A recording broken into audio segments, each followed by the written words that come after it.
The chicken back. Well, yeah, we could see what I'm Hold on. We could check on the chicken back thing. We have to check on that, you know. We have to check on that. We could see what All right. Him say, blessed afternoon, everyone. That I'm first ailment. Then him say, greetings, Raga. Then let me see what the next one is now. Greetings, Raga. Then greetings, Delmarine and Juliet Lego. Babe, you know it's a chicken back take over fool, don't? Babe, you know it's a chicken back take over fool. I send me wide, you know. Make me say, who him yell after that. But I know him no yell Christina. Yo, you know, she said the dog I said, wide. Wait. See it there? But him yell. Watch him all yell Antasha before him yell Christina. Dude.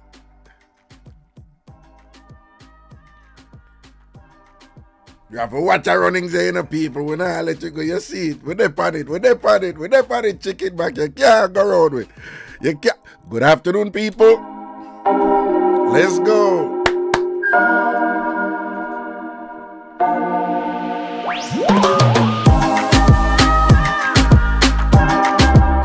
Ready up.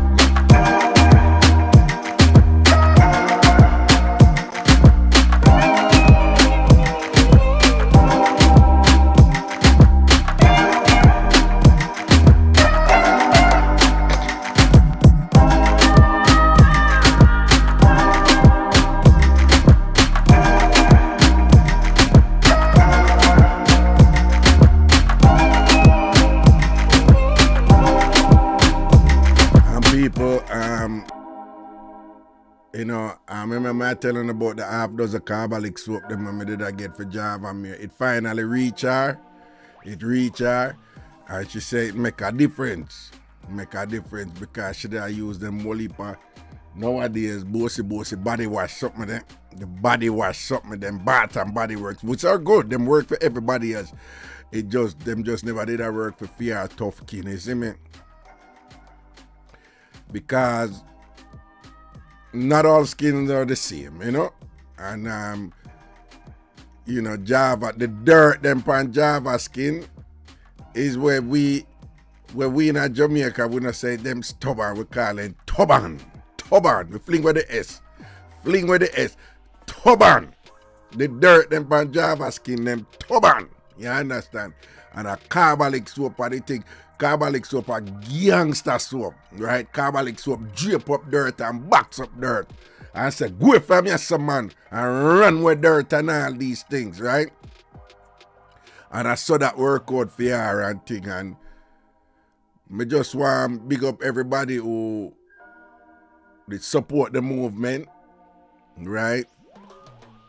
The Save Java Dirty Kid movement, right? We just want to big up everybody who was supportive and positive about the thing, right? And we just wish her all of the best, because we want she rise in her cleanliness, you understand? And I felt the community. I felt the unit. I felt, us moving forward in unity, in consensus for the betterment of this young lady who, no fault of hers, and think I just saw her kin then come out and thing and whatever. How Garnet or baby for teach her about bathroom and all them something there. But that is it, people. You must rise, right? Don't settle for mediocrity, right? And she refused to settle for her dirty kin and them something there. And she reached out, and we were there for her. So she get the half dozen carbolic soap, and she said it make a difference. So since she start being with the carbolic soap, she said she just feel lighter. So we want to big up Java, all right? We want to big up Java, right? The cleanliness there now, So big up yourself, Java, okay? We're there for you, just know that, we got you, B. We got you, okay, all right. Good afternoon, folks, good afternoon. You're in tune to Ragashanti live with yours truly, Miss Cherry Washbelly. That would be me, Ragashanti. Let's go. Don't be serious enough, people. Listen, over here, I'm different. Yo, I like laughing. I love to laugh, and I love to make a fool of myself, and I love to make people laugh. And I have a particular brand of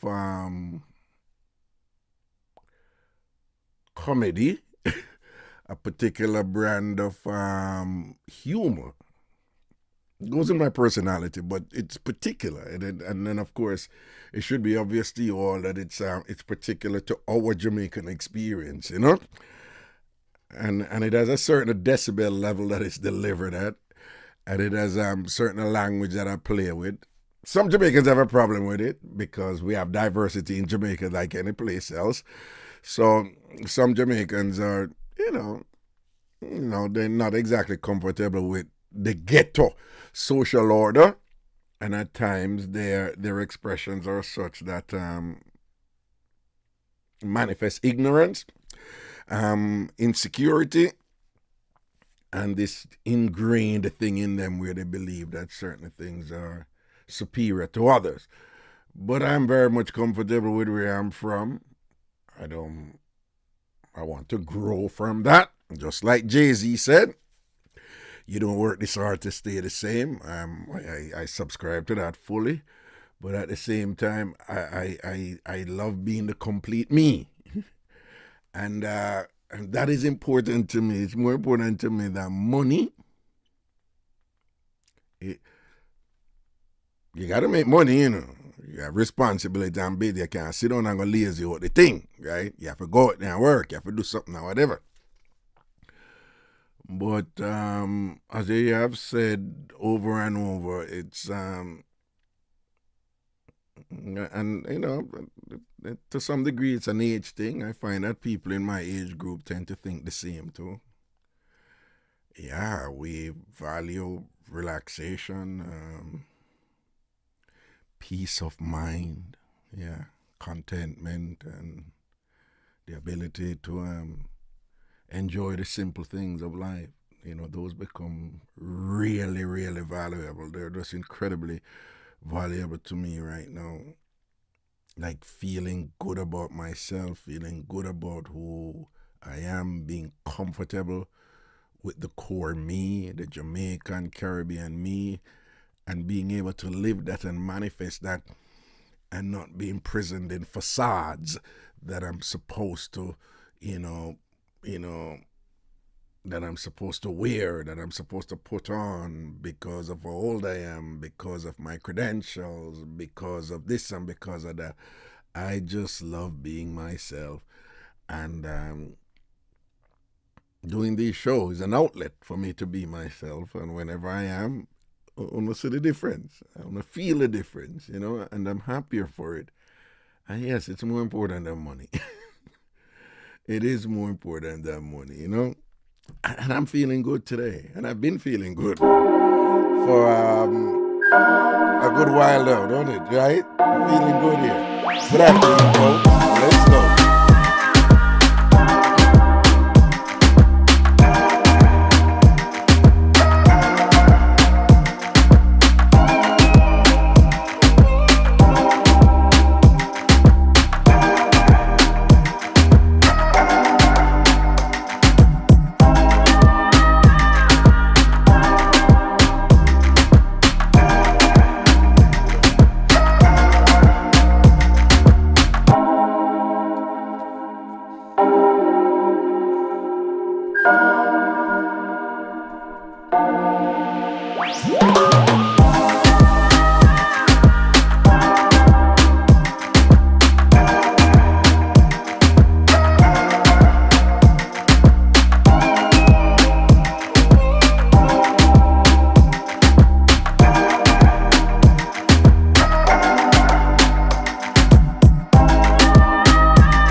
Bad girl, Lloyd. Big up yourself, And I'm Jamaican people. When they hear me call Lloyd gal, it's not meant to be disrespectful in any way, because I know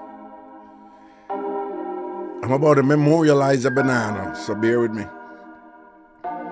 Because I know for many of you, according to our Jamaican culture, gal is disrespectful. But I'm not using it in a disrespectful way. Alright, bad girl Lloyd, big up yourself.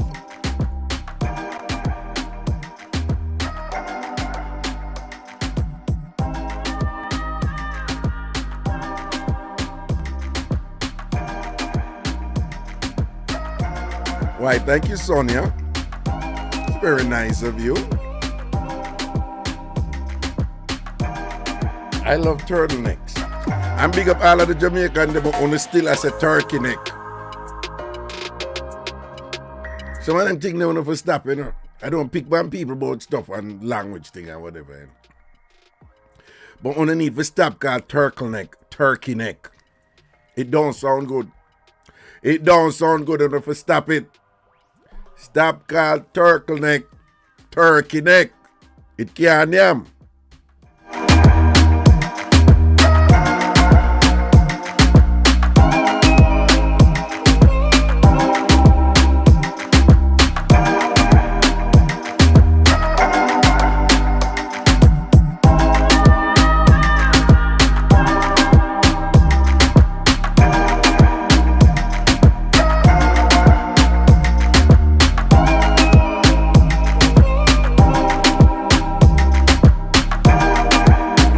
want to wait for some more people come in. And while doing so, I'm rendering this banana into a state of memory, a state of non-existence.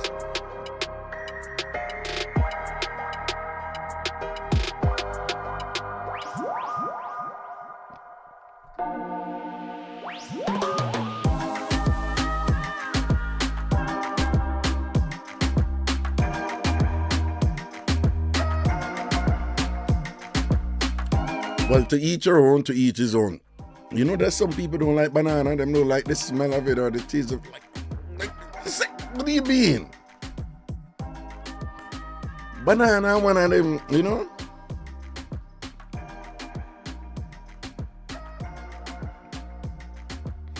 Banana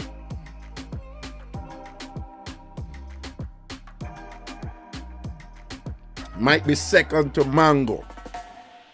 Like, as in, like, the best fruit. Come on, people, mango are number one. Mango are number one. Mango is the best fruit. Big up all other fruit. Yeah. Big up Neesberry. Big up Ethiopia apple. Big up all of them other fruit there. But none of them can touch mango. Mango are the best fruit ever. Mango is the best fruit. Now, when I know about mango in our crew over here, she's a different person, but mango are the best fruit. But I think after mango, then, you know, a banana. Yeah, big up peach, big up cantaloupe, big up Neesberry. Yo, love me some Neesberry though, you know. Love me some sweet Neesberry. But big up all of them, but a mango a lead. Karen.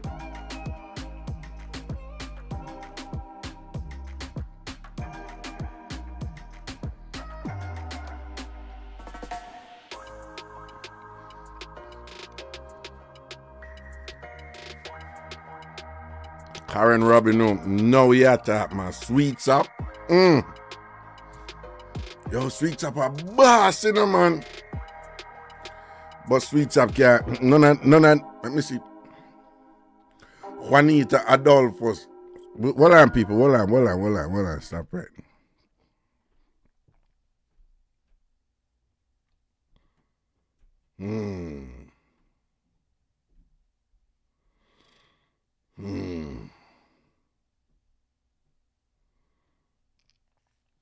All right, so Kim on the Facebook page, not Facebook, on the Time From TV page over YouTube, she says, now let me read it. I don't like bananas. I don't like the smell and texture. Fine, I just said that. That weirdly enough, there's some people who don't like banana, and you just hear the descriptor right there. I get that. Okay, fine. You don't like banana. Some people don't like star apple. Some people don't like sweets up. Some people don't like plum. Some people don't like almond. Some people don't like whatever. Juanita, you just post say you don't like mango.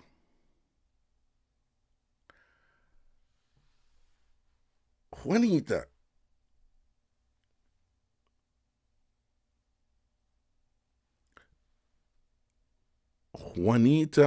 Adolphus, Tom Farm TV page on YouTube.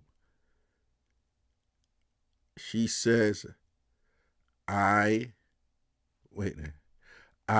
don't like mango.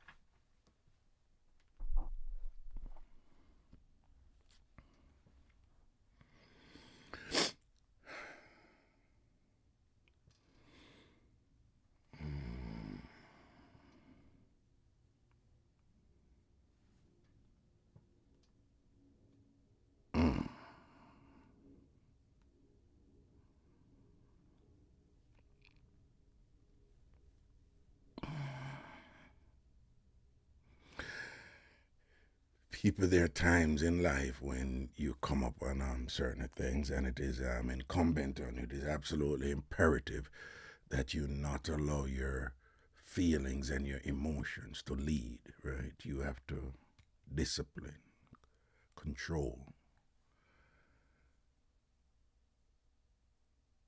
And in such times,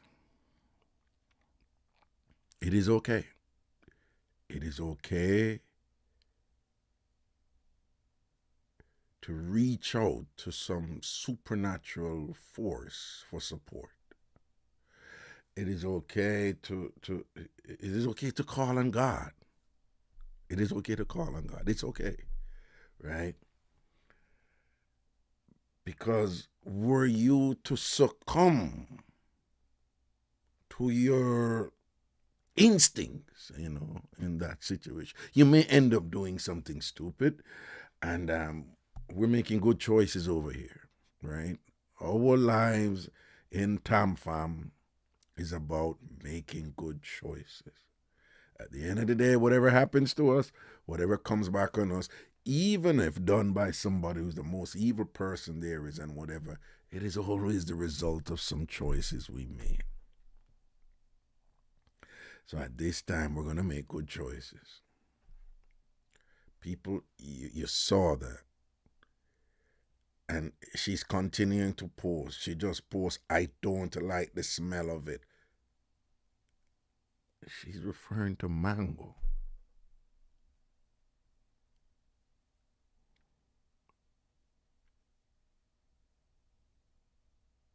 People, as I've said before,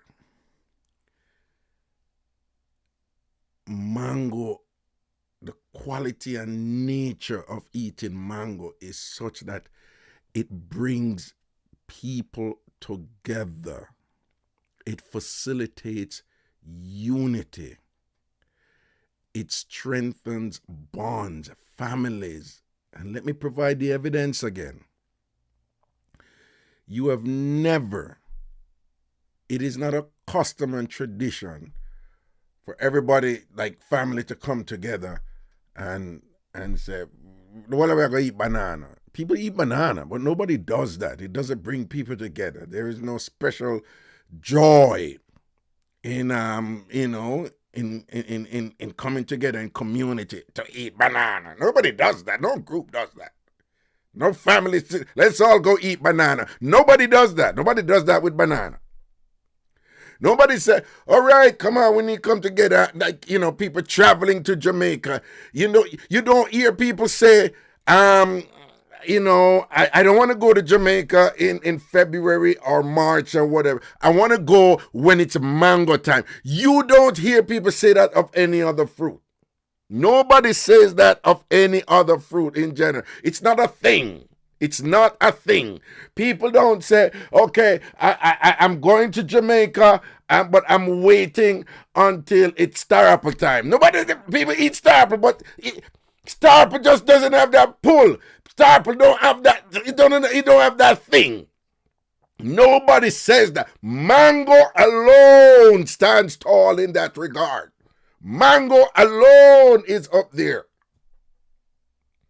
Mango alone has that respect, that esteem, that pedigree.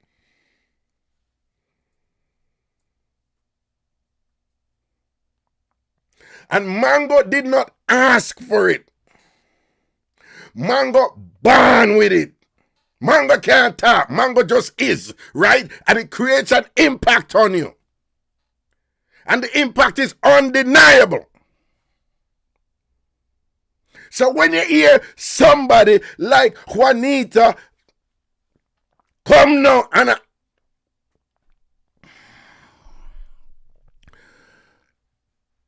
Husa.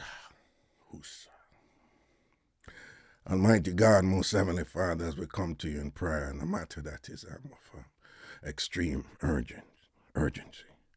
We bring to you, before you, Lord, one Juanita Adolphus, who has been led astray. We bring to you a woman who must have gone through some significant trauma that has rendered her in a state of in a nonsensical space of depravity and depression and misguided and wayward. We bring to you Juanita, Lord, and we ask you to bless her and to bring her back on the right path, Lord.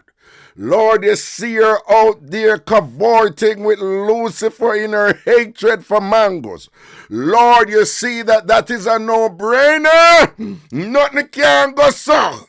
Lord, you know nobody can hate mango. And if somebody hate mango, there's something wrong with them and nothing wrong with the mango. Lord, we ask you to save her. Heal her. Bring her back to the fold.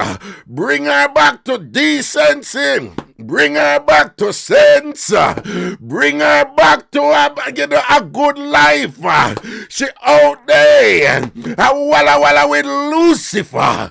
She out there a walla walla with the heathen them. The demon them take over and make sure eat mango and a chat foolishness. Save her, Lord. Save her.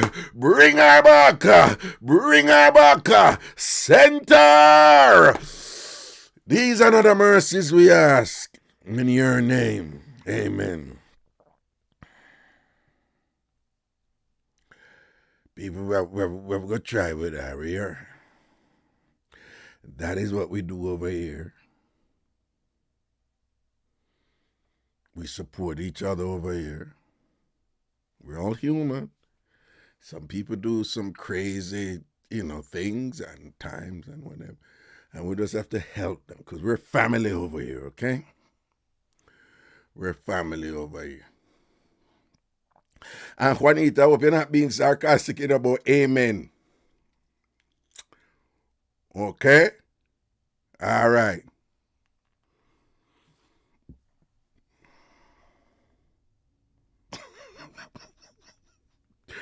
No, Juanita, no, Juanita, something wrong with you, something wrong with you.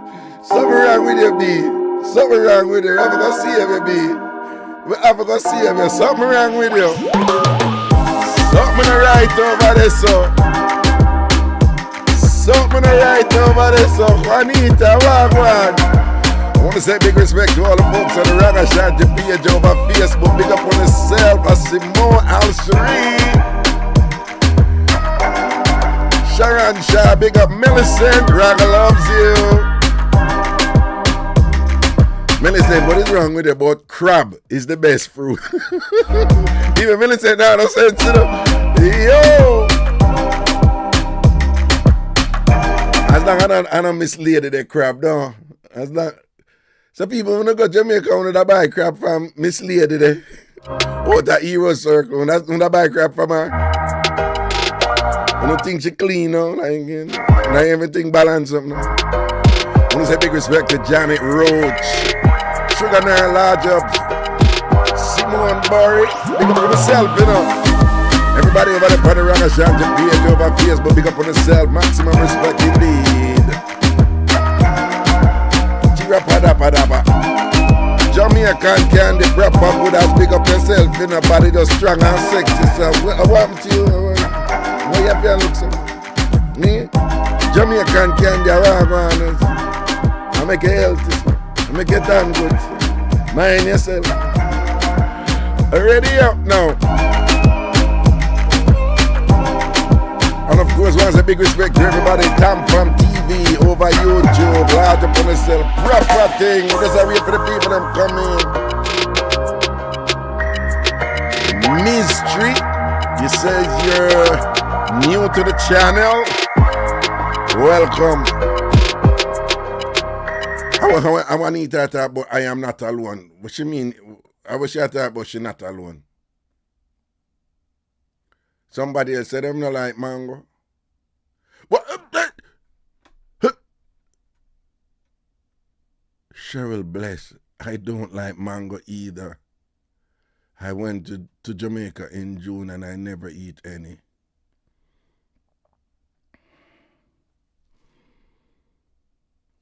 Is this thing infectious? Is this like the beginning of another pandemic? No, that's not going. It's like one of them remote disease where, everybody get it, but like it's dangerous, but it's like minuscule in terms of like the percentage of the proportion that the population that has it, Cheryl, we need to have some kind of counseling or something.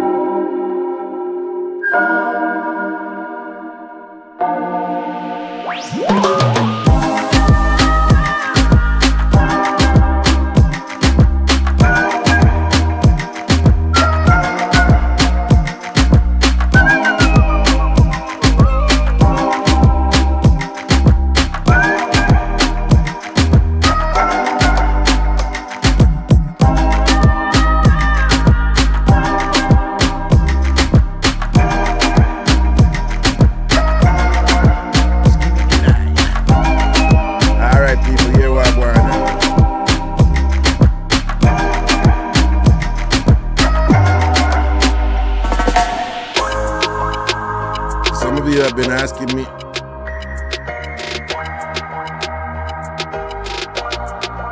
Hold on.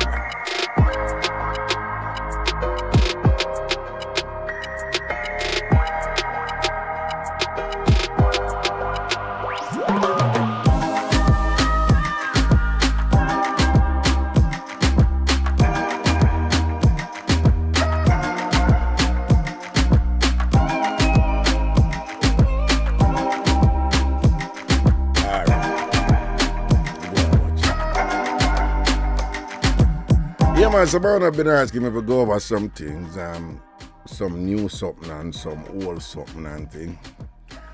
And I touched on one of them today, and basically it's a brief history of ethnicity in Jamaica. It's brief, it won't be long, right? And I'm well aware that sometimes I say that I'm being brief about something, and then it's not exactly brief, but I solemnly swear, right? But it's good for us to be reminded of this and to be able to, put these things in context and to know why certain things are the way they are and why you are the way you are based on the society where you grew up, the social cultural reality where you come out of. All right? So we are going to just go through like a brief, almost superficial history of ethnicity in Jamaica and the meanings associated with them and why certain things are the way they are right now. So as many of you are well aware, the first set of people who, all right, if you look on Central America, you see Central America maga, and you see North America big, and South America big, and Central America maga, right? Millions of years ago, there was what is referred to as tectonic shift. Tectonic, big something, tectonic shift. You see, all of them Caribbean islands, the way you see string over, so go right across, then, Cuba, and then Jamaica 90 miles below, then the island of Hispaniola, comprising the Dominican Republic and Haiti, go over to Puerto Rico, go around, BVI, British Virgin Islands, US Virgin Islands, come down, Antigua, Barbuda, right down to Dominica. Remember, Dominica is different from the Dominican Republic, and then Trinidad, and then, all those islands were actually in Central America, and some dramatic, cataclysmic land thing, probably an earthquake of colossal astronomical proportion broke you up, right? And some of the island, some of the land submerged, them go down, and some stay afloat, including Jamaica. So when them broke up and thing and them go across and whatever, and as evolution was occurring and people that lived them life and whatever, and they became, relative expertise in their maritime endeavors and things, and them start go out and this and that and whatever. And so they left the mainland and then, end up a populate what we now call the Caribbean nations. And then the people who left that mainland and come over there, some of them people refer to them as native peoples. There's some huge debate out there that Africans were the first people on North and South America. I'm not getting there with that. I'm just giving you it. But what we do know was that there were people from the mainland who went to the islands. And when we in Jamaica, grew up in school, we were taught that they were called the Arawaks. Those were the first inhabitants of Jamaica. A more common name for them, though, among scholars and other people, is Tainos, Tainos, right? Como los dicen españoles, dicen los Taínos, right? The first inhabitants of Jamaica. The Taínos, then, as we learned in Jamaica, there were the Caribs, right? Caribs, Caribbean, you see. But there was another ethnic group called the Caribs, right? And they were more on what we call the Eastern Caribbean. They were more with it. Supposedly they were more warlike, and there's all this thing that they were, cannibalistic and all this stuff and whatever. But apparently the Arawaks, in Jamaica were very, very peaceful and, unaware of what's going on out there in the world and was in awe with anything aggressive or strange or anything like that. And apparently the Caribs used to take set upon them and thief them woman and all these things and whatever, So you have that. Then you had this Italian man who considered himself a brilliant seafarer. He over there in Italy, and they were preoccupied with wealth. So you had people living in different parts of the world with different priorities, and they had wealth, defined in their spaces, but it wasn't wealth as it was defined in Europe. For example, you had peoples all over the world who were sitting on massive repositories of gold and diamond all over the world, and it was there, but to them it was just something in the ground. It wasn't. They didn't see it as anything of value, because their whole system of living and governance and everything did not, prioritize those things. For them, like, gold was just like bush. But Europe was into that sort of thing, and so they were into wealth and riches as ways of demarcation from us and the other. And so it is that one Christopher Columbus, believed that there was great wealth to be achieved in a place over the Far East, namely India, because India is and has always been, just like many Asian cultures, just like, one of the most, progressive and innovative and bright and brilliant cultural spaces for many, many, many years, for thousands of years. And so they heard about that. And Columbus wanted, to get wealth. But he never have the money for the ship them for go over there. So he must say, so him go to, the then Queen of Spain, Queen Isabella. And say, Isabella, here we are going, You see, if you give me some ship right, and some man for work on the ship and whatever, me can go over so and get crazy wealth for you, Them time, textile was a big deal too, cloth. Big deal, like in terms of value, like bigger than now. People like, Louis Vuitton, I'm wearing a Louis blouse, or I'm wearing whatever the big designers are. Yeah, we have that, but back then too, it was even bigger, in terms of what adorned the aristocracy. And so there was great promise of getting that, because they knew that over in the Far East, they were real good at making these type of fabric and cloth that was of high value. And there were other things too that was just really valuable, like tea. Tea was a big deal. But of course, you know, the prize was gold on them. So Columbus got to Isabella and say, yo, give me the money, man, and give me the ship, the man, and thing, and me and go over India. All right? Me and go India, and me and go get crazy wealth and all these things, and then bring back and so forth and thing. So, Columbus, the queen said, all right, I give her big food. All the money and thing and whatever. And she goes, so boom, and peel off a big Kyle and get Columbus and say, go and do your thing, you know, and just bring back the mola for me and thing and whatever. And she give him three ship. A three, we say. But it's three ships. And of course, as many of you learned in school, though, the ships were called what? The Nina, the Pinta, and the Santa Maria. Nina, interestingly, means girl in Spanish. Pinta, pina, pine, pinta. What is pinta? I don't know. Painter, I don't know. I think it's pinta. And the Santa Maria, that's Saint Mary, you know, because, you know, they were Catholic. And Columbus set sail, you know, for the Far East. In some sense, he was right in terms of where, in the direction he was going.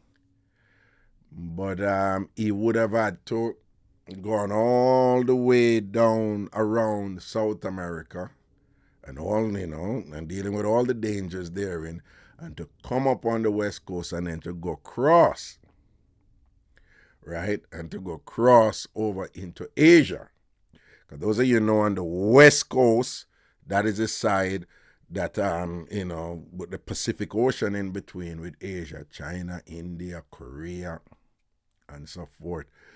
Over that side, Vietnam, Thailand, Singapore, and all those countries. I think Fiji, which I want to go, right? So, but when him leave now and thing, and him reach over in the West Indies, because if you look on the thing, you know, depending on how you come over and which part, if you come from Europe or you come down, you know, you can end up at North America first, you know, or whatever. But anyway, him come down a certain way where him end up go some boom and drop in the Caribbean.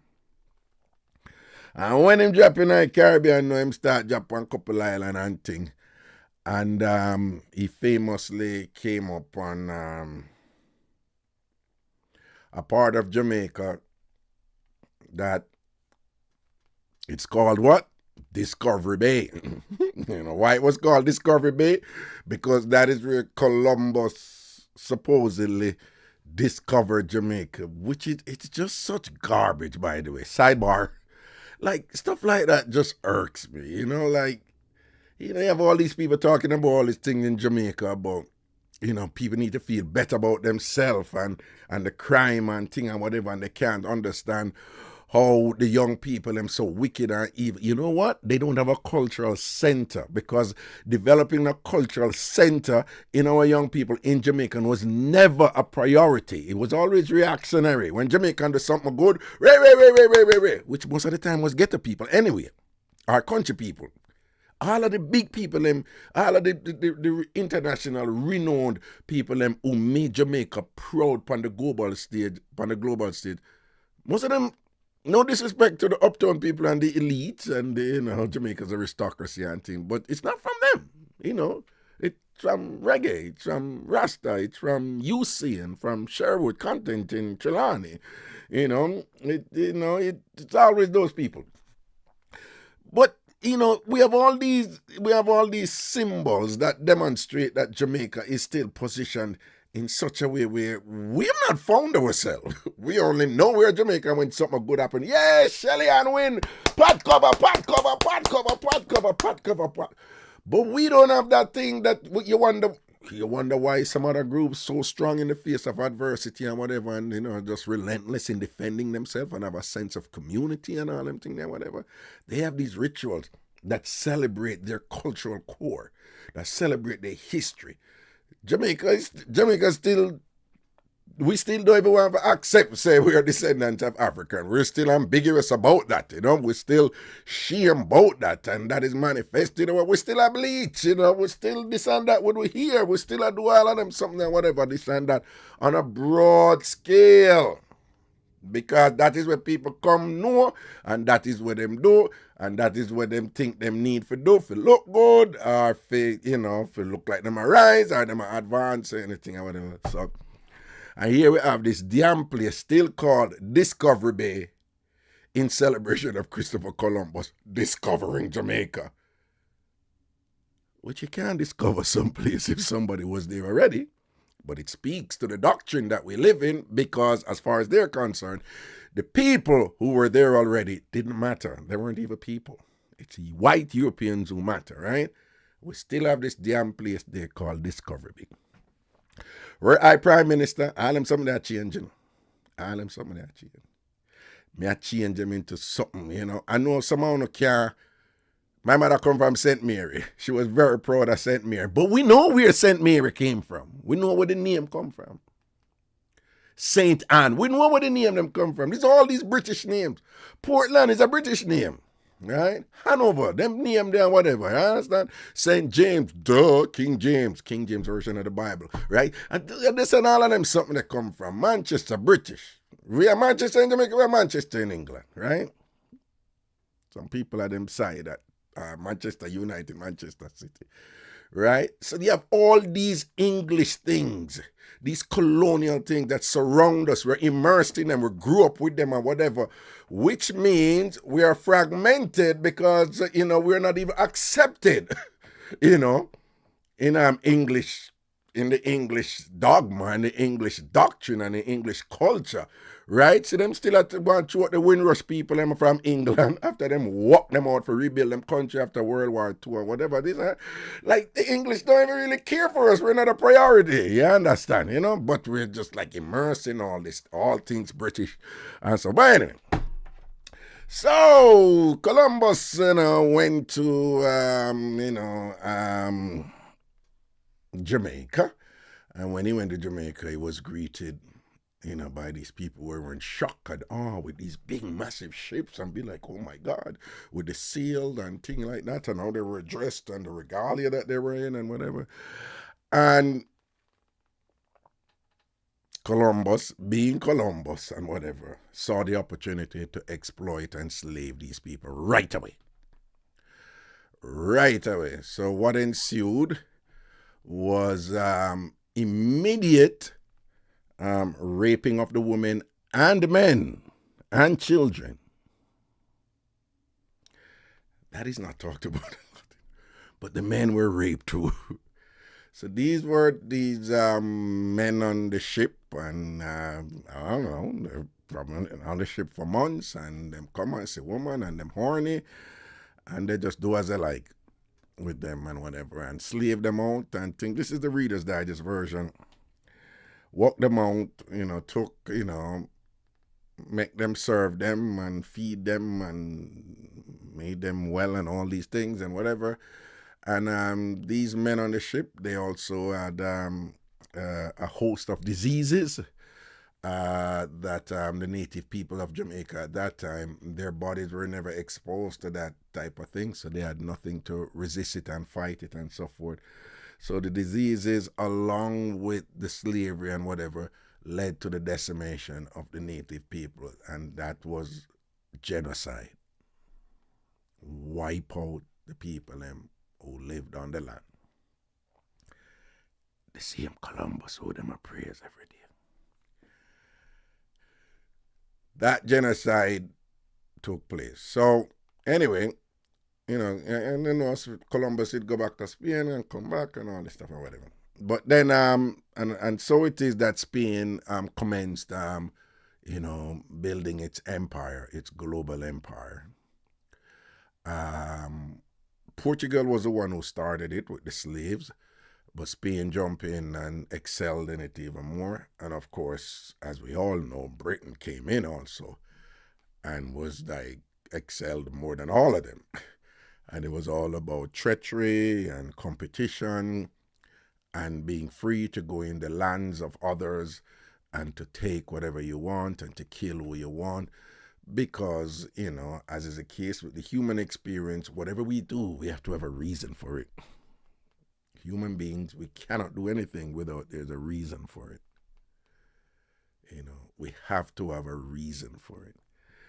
And the word barbaric became prominent because it was a popular term used to describe people who were not white. So, the barbarians, uncivilized animals and whatever. The justification was there. So they just, all over the world, the native people, as you know, in South America, Central America, North America, and so forth, there was this European justification grounded in their understanding of God. They always brought God with it. They always brought God with it. Right? They always believed that they were God's chosen people. And in fact, for many of them, they were people. And if you weren't white Christian, then you weren't people, according to them back in those days. And to justify, just like how you treat, that's how you see people treat, I look at me and your dog on the road, the same way them treat the people and things like that. And that went on for hundreds of years. And so it is in Jamaica. The Spanish established themselves, and Jamaica became part of the Spanish Empire, and while Britain itself was also building its empire. And while they were in their empire building, there were numerous wars between them, these European countries. They really messed up the world. They really messed up the world. And again, prominent among them was the British, was up there. France was up there big time. Spain was up there.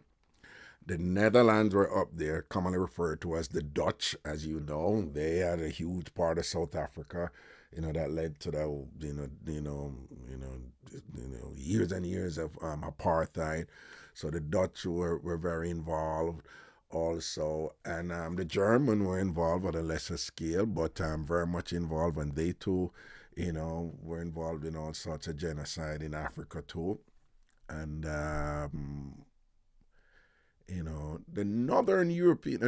Western European countries in the north, they weren't, as involved as in, like the southern Western European countries. So like Sweden, Finland, Denmark, and what, they were very racist, because they brought black people in these places and they put them in cages and put them in zoos and all them. So they weren't, they weren't absolved of all this stuff either. But the ones who were the ones going out into other people's territory and killing them and pillaging them and thieving from them and all these things and whatever, those were the southern Western European nations. So like, Switzerland is down there, but Switzerland wasn't, like involved like that. But, France, Germany, Spain, Portugal, Italy. And you know what's funny? Those are the countries now complaining about how disgusting and terrible it is that all these people are coming from their country and coming in and they're illegals. And so I just drop back and just say, the care where, probably not even a your generation, but whatever you sow, whatever you sow in life, it's going to come back by you. You see, it's right in front of us. Them I go through it now, I just think it's the greatest irony. Like Italy, Spain, them I come take over. Them people that come take over, come and get them off. France, Macron, him try get these. France make most of the money where France make yearly come from Africa, right? North Africa. And France, I tell North Africa, no, you need to keep them people down there. We don't want them up here, so whatever. You understand? Whatever you sow, you're going to reap it. It come right back around upon you somewhere, somehow. It may not happen in 1 week, but it may happen in 400 years and you get to with wickedness and whatever, this and that. What a thing, If the people them really end up, black people really them end up take over Western Europe and thing about it. They're losing their mind now. They're like, race war. They're come take over. We need to have the race war now. And thing. Whatever you saw, it's just ironic for us hear them are saying, no, you're not supposed to just come in a people country, sir. Yeah, duh. Anyway, so Spain established themselves now in a Jamaica now and then start bring over, this whole thing with the British Empire. So you had these like satellite kingdoms, or queendoms, whatever you want to call it, all over the world for these European powers. And they were ruling and, they had, they were the absolute authority. And these colonies had to answer to the mother country, right? And so it is that Spain, where it was ruling Jamaica, right? So we are talking about Jamaica now. But they had a competition between themselves. Them always a fight for land and thing and whatever. And, led to the development of what we came to know as piracy, with, popular movie, Pirates of the Caribbean. It's kind of based on that. So piracy, in terms of competition between European powers in the Caribbean, it was all over the world, but we are talking about the Caribbean now, was a big deal. It was a big deal, all right? The big prize was Cuba, because it was the biggest landmass, okay? All right? And then the next one was Hispaniola, because it big or whatever, So, and them time, sugar became prominent. Even pimento became really, really valuable, pimento, spices became really, really, really, really valuable. Like, people were selling pimento and becoming, in today's money, billionaire, but it was billion back then, but it was like billionaire, in terms of when you, convert them. But these things were huge. And y'all know the story of like sugarcane and things like that. And so Spain, because of Columbus, had kind of like just grab up the lion's share of thing and so forth. But then the British was like, yo, we moved to Spain. And Britain was superior with their ships, and it speaks to the importance of weaponry. When you have your big guns and thing, evil people can walk over you, and that has always been something for us to think about, because, when you're peaceful and welcoming and whatever, that is just telling predators like, oh, you're a good mark, for us to do as well. Like, you see what Venezuela want to do with Guyana right now? Venezuela is so big, Venezuela big, but I claim say them own, this huge part of Guyana, right? That is just rich in natural resources and, precious metals, gold and all these things. So Venezuela, like, they're going to annex this boy Maduro, annex part of Guyana right now. It's because he thinks he can do it, because Guyana's military, in his opinion, can't fight back. So he's going to do that something and just thief back Guyana thing. But it's interesting that he's saying that this part of Guyana where he want, he must say it was never part of Guyana. So you hear all them argument there, right? You hear them thing there go on Taiwan, China, all them something there, whatever. It's just all this thing for land and resources and things. So, but what he's basing it on, though, is based on the demarcations that were made by the colonial powers back in the day, right? So that Britain and Spain did a fight. Right? And yes, the Guyana is an English-speaking part, and then Venezuela is a Spanish-speaking part. So basically, it go way back then. If you do all of the argument go way back then, it's just grounded in what the Europeans did then.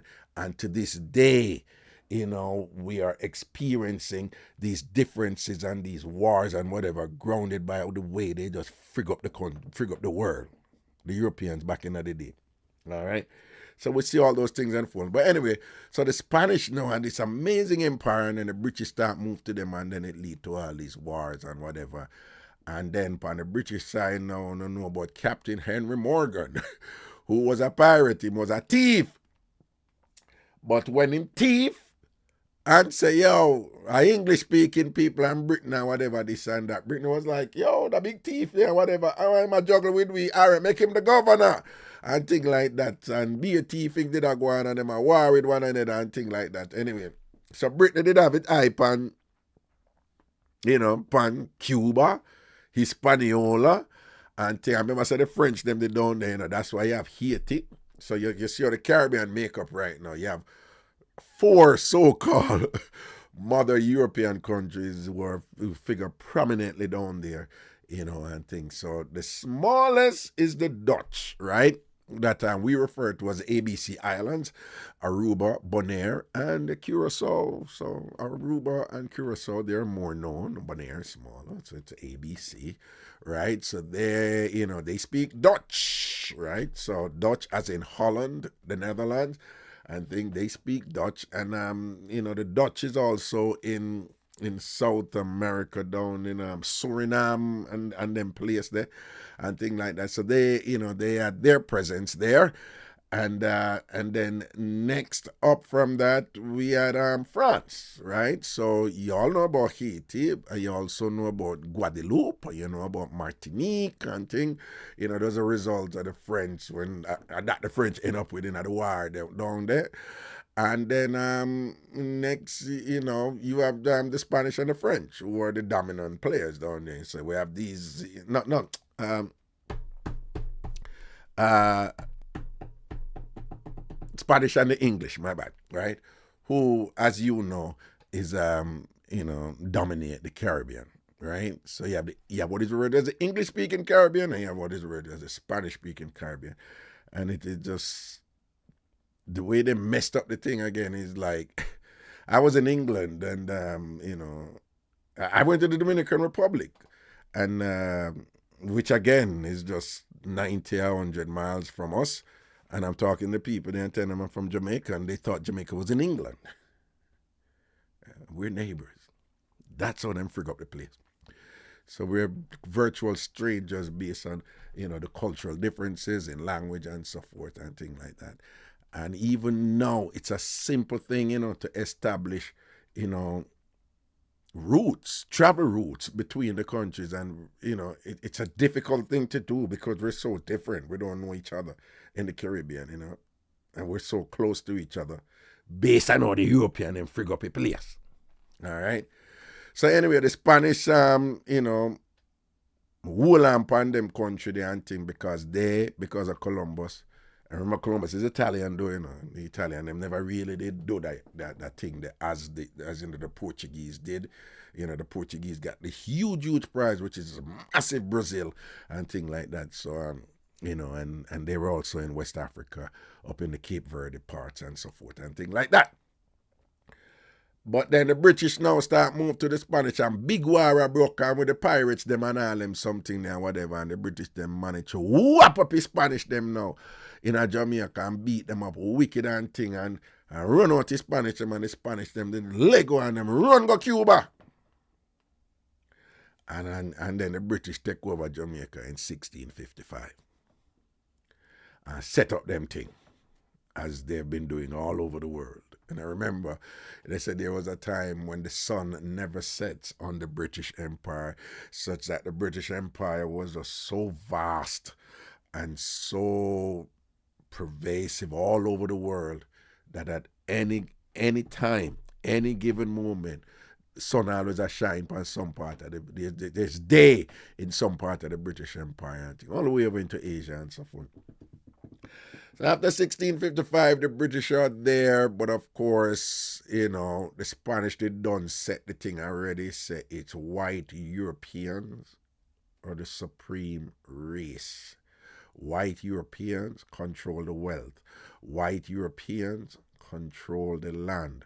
White Europeans tell everybody else what to do in the colonies.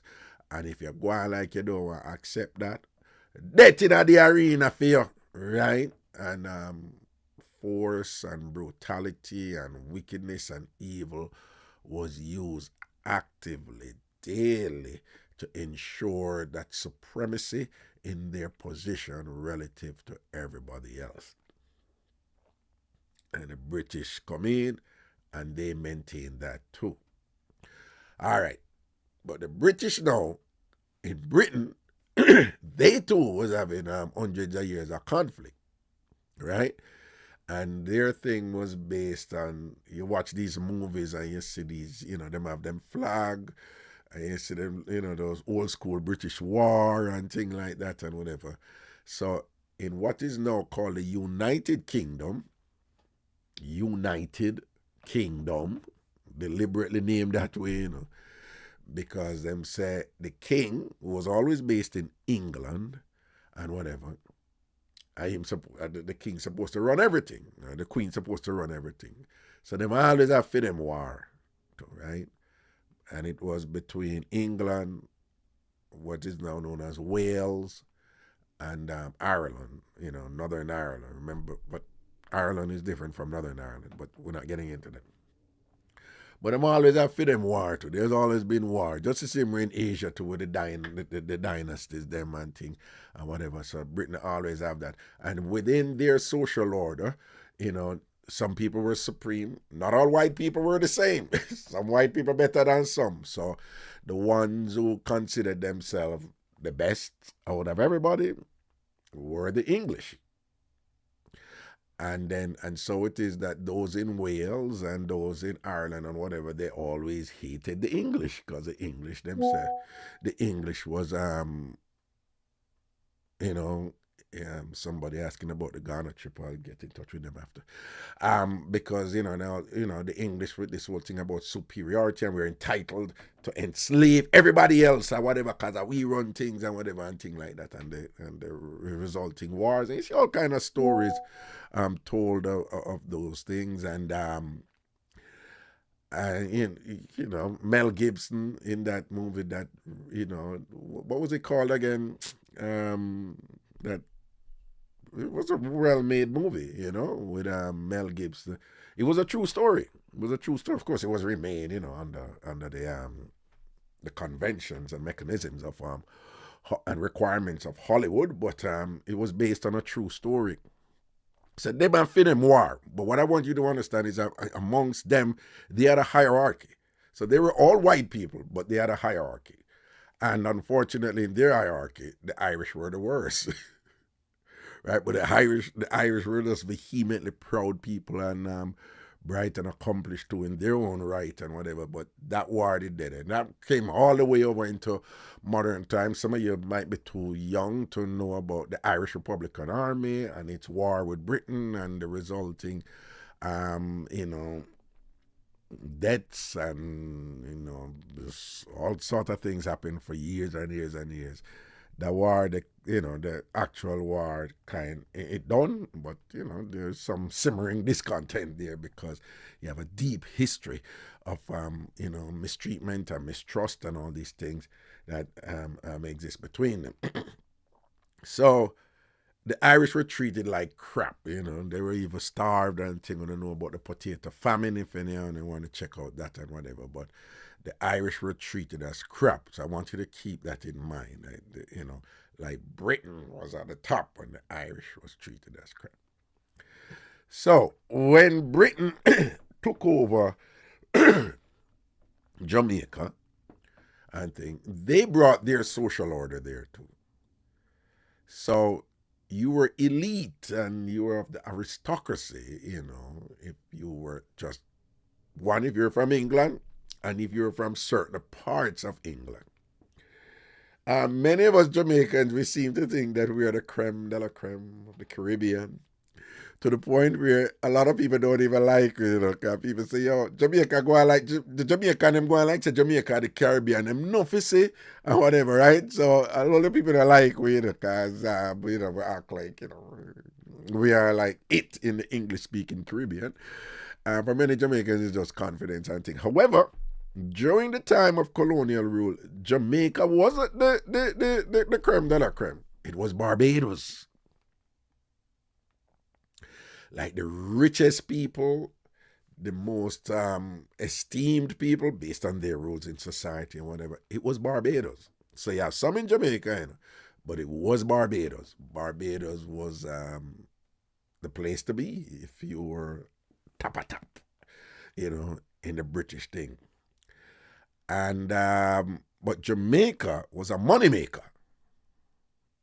Jamaica was a moneymaker. That's how they worked. They did. So when the British start establish them presence and thing now, the social order in Britain was such that certain white people who up on the lower echelon work for the white people them who up on the higher echelon. So you find, so the Irish them now, you had a lot of Irish who work for a lot of British, because the British them have the money, and them have the power, and them have the hype, and them have the hot man, and the hot woman, them, or whatever, you understand? So, and then they brought that over in the Caribbean.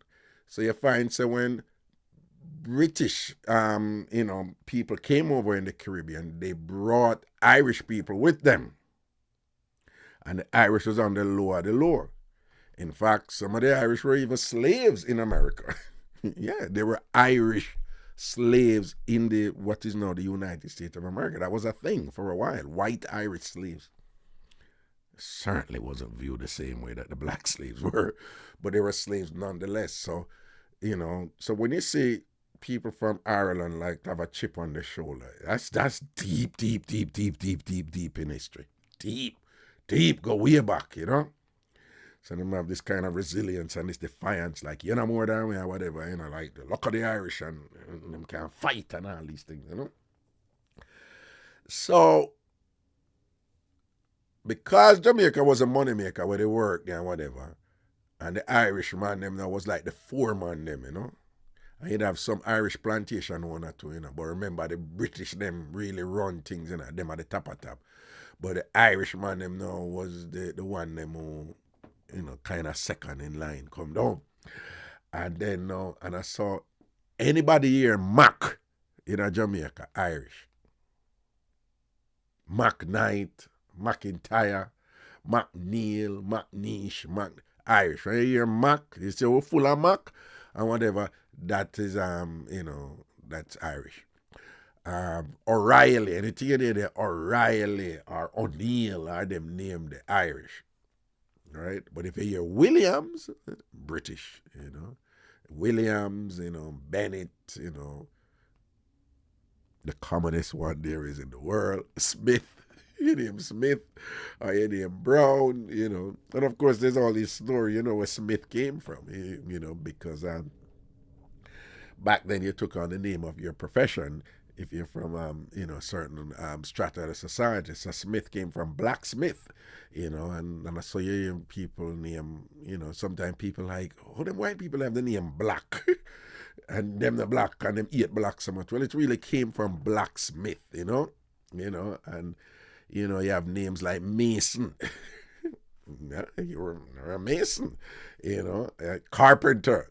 The people name Carpenter, whatever, but that was a British thing or whatever. But the point I'm making is that social order came over, right?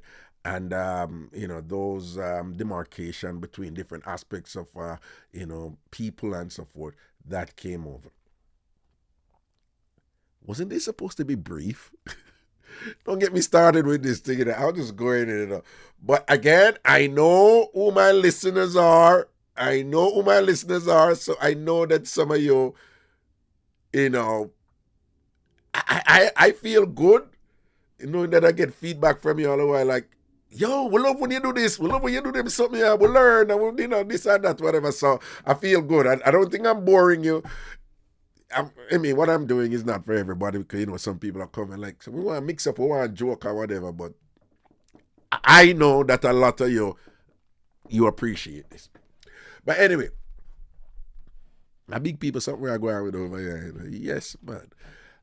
And we laugh and enjoy ourselves, But so that social order was there. Then, as wars and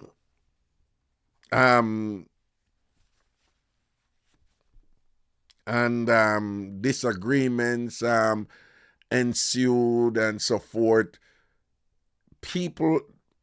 there was a big thing to go out into lands, uncharted. It wasn't that the lands were uncharted. There were people everywhere, pretty much, But in the European mind, there were no white people there. So if white people is not there, then we can go there and take over. And but you had other people also in other areas who were, involved in different forms of conflict. and different forms of dehumanization and devaluing of their group and themselves. And on different levels, they too sought, to live better by venturing out and going elsewhere. So there was a lot of running from persecution and thing. And as bad as the world is, no, and the world is in a mess now, and a lot of people, there's slavery now, there's sex trafficking of young girls now. Those are awful and terrible and whatever. As bad as the world is now, it is. One could make an argument that it's still not as bad as back then, but that's another story. So they, there was people running all over trying to live better. So when the Spanish raid, in Jamaica, whatever, and you had wars in the Middle East and things like that, Jews at the time, Jews would tell you that for centuries and centuries, they've never had a specific homeland, but they were everywhere and being run out from everywhere, right? And being killed and pushed out from everywhere because they never have somewhere for themselves. And Jews would say to you, that's why we were just all over the place, because we, people don't like we, and we always have to run and gone, yes, and gone, yes, and gone. So the Jews were doing that. Then you had Christians who were in the Middle East, but weren't, they were Muslim, and the Muslim religion and way of life, it goes way back for centuries, the Ottoman Empire and all this stuff and whatever. So they too said that they were being, persecuted, and they too were looking for place. So you had Christians from the Middle East who said that they were being persecuted, and Jews from the Middle East who said that they were being persecuted. So they went all over the world. And one of the places that, the areas that they, evolved to be a land of opportunities for them was South and Central America. It was America one, and then Central and South America. And so in different points, they got in ships, and they, back in the day, they called it passage. They bought their passage, and they got in ships, and their families just relocated in droves, running from persecution and so forth, and into these land of opportunities, where wealth could be made, and where you could have a better life, or you could have a big house and all these things and whatever. So did it work out that way for all of them? No, but the idea was they were pioneers. And so it is that some of these people ended up in Jamaica. Jews and Christians from the Middle East. Right? So when you hear names like Matalon and Abrahams and those names in Jamaica, those are names from Jewish people who came to Jamaica, to for a better life. When you hear names like Hassan and Siaga, Hannah, those are mostly Lebanese, but also some Syrian who they were fleeing persecution, and they came to Jamaica. So Jamaica has a very, very, very vibrant and strong Jewish community who, for the most part, keep themselves to themselves, and they do not put out their Jewishness out there, but very strong, and has always been strong, right? And if anybody ever there at Jamaica, and you walk, come up Jew Street from Parliament, and before you reach North Street on your right, you see that church. That was like a Jewish cemetery right there, I remember, like, as a kid passing it all the time, and I'm like, I never see anybody there. And my mom was like, well, that's a Jewish cemetery. Only Jews can go over there, And at the time, I was used to just going into any cemetery, and just the whole notion of an exclusive cemetery. I was just like, so you walk past it all the time. So, but Jamaica's always had a powerful Jewish family, still powerful to this day, and but them govern them thing in a certain way where they stay off the radar screen. But and I'm not reinforcing any stereotypes here. I know you have this stereotype where the Jews control everything and them this and that. I'm not getting into that. I'm just telling. I was talking about Jamaica. No? So you have that, and then you have, and again you have the Lebanese thing and whatever, and they were mostly merchants. Those people they were considered really good business people, and there was stuff in their culture from the Middle East and whatever brought down through generation after generation after generation, where there was this emphasis placed on business, right? So when you go to them places where Jamaica, the Costco and the Bashco, them and them place. What the big supermarket name again? The big supermarket name where you come up Waterloo Road again, and then one of them they are Portmore. One I want to soon put it this time. Yeah? All right. They're very like Fabrics the Unis at them, remember Mazuka and them place that would deal with light and them something there, and just really, establishing business and generating wealth and whatever from taking care of them family and whatever. But there was this Mega Mart, yes, those are owned by Lebanese Syrian, that Lebanese Syrian history thing, and when it's always, just really, really good with business, and a lot of them start small, But names like Levy, those are Jews,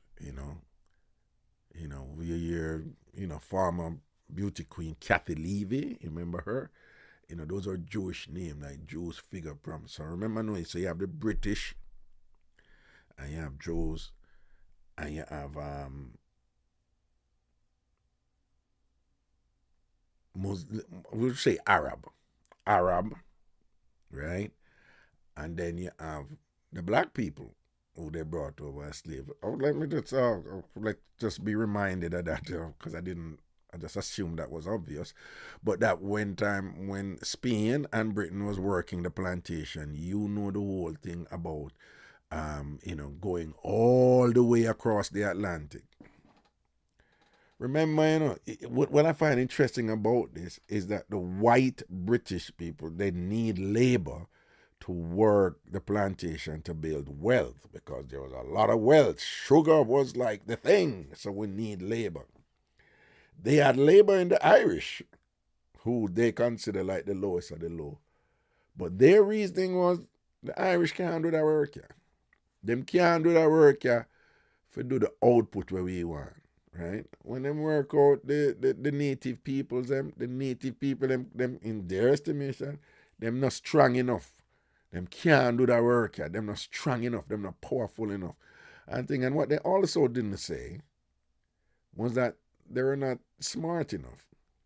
They don't emphasize that part, But there was great brilliance amongst black people in terms of how they work to generate wealth for white people. They don't emphasize a lot of these inventions and thing and clever way and brilliant way if you like maximize, the output, in terms of, the work and whatever. What about them thing that black people do them, Of course, you see a lot of them coming out now, But they either took credit for it, or they just never made it known, because people were not of value right there and things like that, and we weren't grounded in their laws and all this stuff and whatever, and they used the law as a weapon and things like that, and justify it, because I was the first one who went and copyrighted this, or the first one who went and patented this and whatever, or the black people them just couldn't even do it anyway, even if they wanted to, for a long time, After a while they could, but there was all kind of stories there and whatever. But the brilliance was there. So these people evolved an industry where they said that, if we really want to make money, if we really want to do this good and whatever, we have to get those people from that continent called Africa. They are the best people to get. No one is as strong as them. No one is as good as them at doing this sort of thing. We have to get them. And so it is that they evolve this business of, subjecting themselves to the treachery of the seas.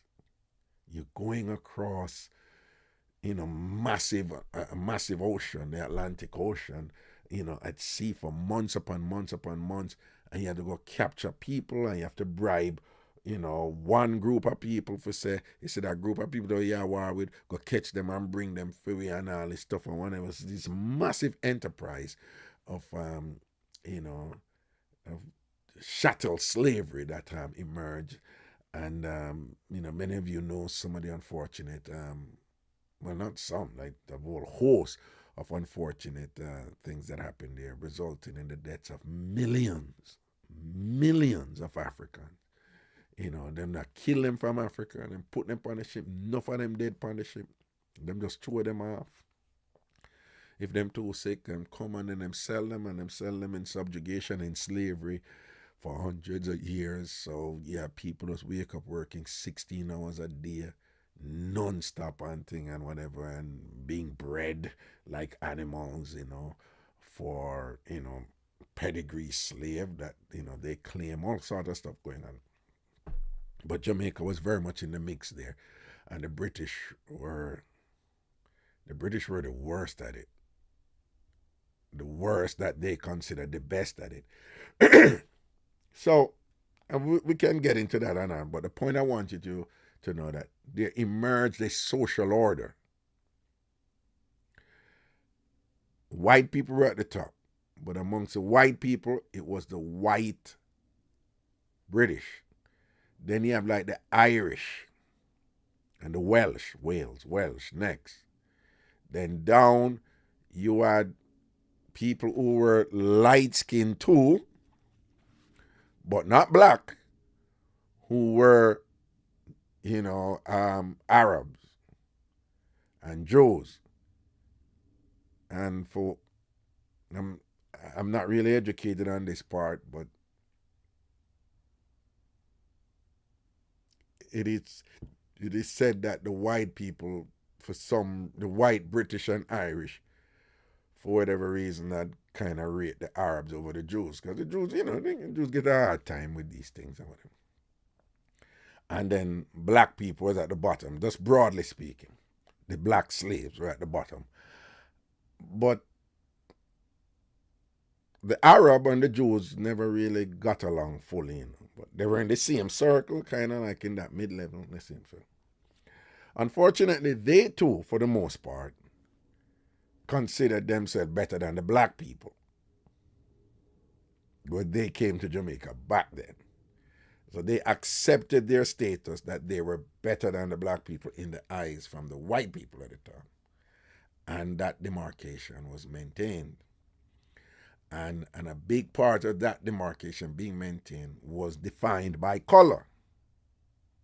The lighter, the brighter, the blacker, the dunce, according to them, right?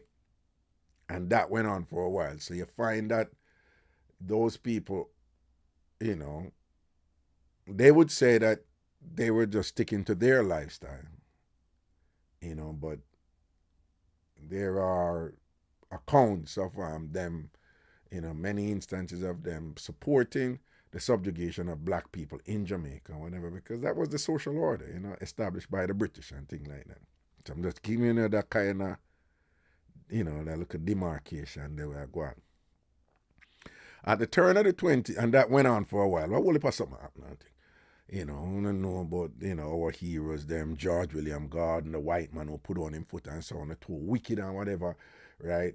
I like George William Gordon, When me get to know who George William, we have 7 national heroes. Me like George William Gordon, I rate him. It's sad the reason why I end up I rate him, over enough of them, the rest of, I rate George William Gordon over Buster and Norman Manley, not George William Gordon, right?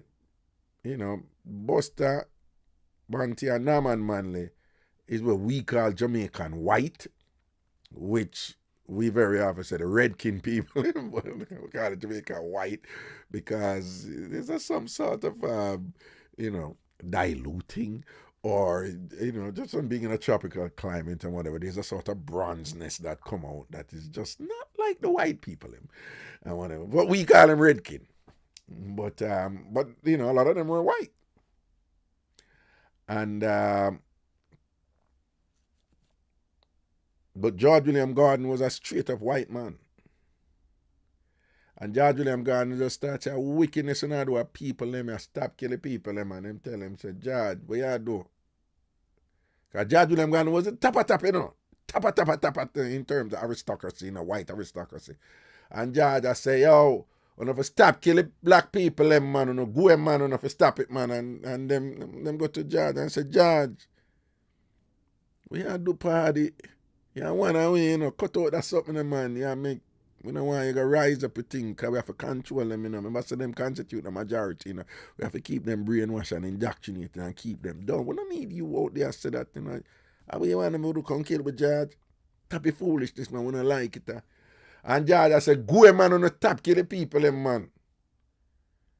And then them go to George and say, George, you broke your law, Big man, you broke your law. Oh, my God. Okay, no, I know where I can get it. I wasn't recording this show, but no, good thing me I use something. Right, so them go to George and say, George, you broke your law, man. George said, I'm not business one I say. I'm not top kill the black people, them, man. I'm not too wicked and evil, them a human being.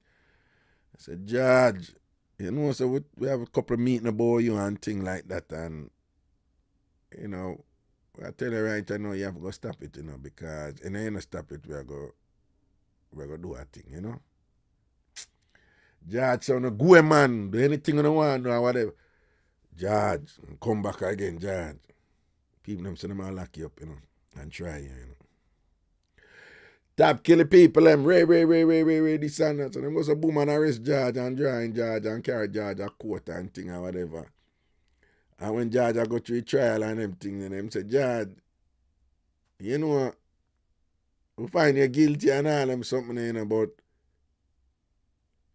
you still want to win, so if you come round and just kind of announce and tell the people them say it wrong, George said, me never wrong nothing, man. Now wicked man, have to stop killing people. George, and you don't do it, we're going to hang you and kill you. Me no business. Hang me and kill me and whatever. Me no business. And if I stop killing people, George, you we say we're going to kill you. I don't care. Whatever this is. You know what? Death by hanging. And them just say, George, hang. And when them hang George, and I say, George, we're going to hang you, You don't feel different. And George famously take off him glass and say, yeah, what me I say? The only person me I apologize to right now, my wife. I just my wife me apologize to because I'm supposed to dead for her. And I just want she know say this thing is that big. When me can't live under that system where them treat the black people them way. So I not apologize to you, no kill me, not go kill me, no whatever. I not apologize to nobody or whatever. The only person I just want, I'm a wife and know some I love her. If you not kill me, kill me. Because I can't live under them today. Even though I love my wife and them, so I can't live under them conditions.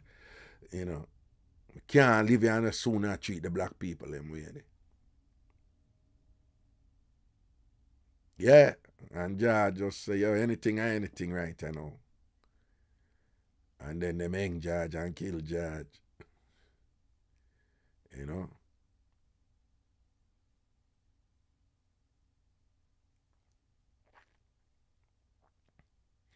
When a man has the opportunity to enjoy the very best that life has to offer, based on whatever parameters there is, in this case, a white man from England, everything, blah, blah, blah, blah, blah. when a man has that opportunity, but then by choice, in his concern for others who are not like him, and based on that type, diametrically opposite to him, and he can be of such concern for the welfare of those people that he says, this thing is so big that I refuse to live with it. And if it means you taking my life, then go ahead. Then, what more can you ask of someone,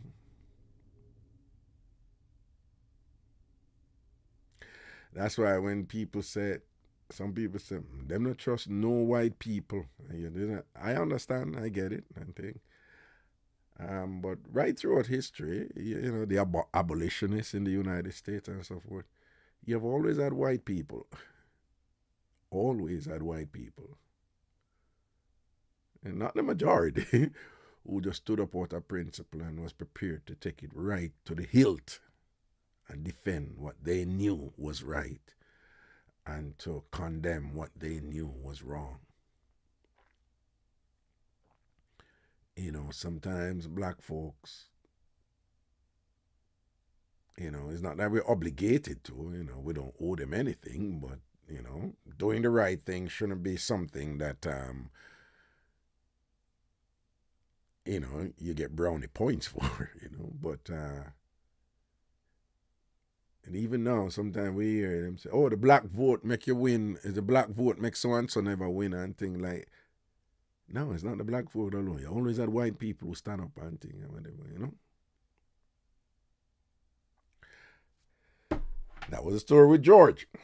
And so you had this hierarchy.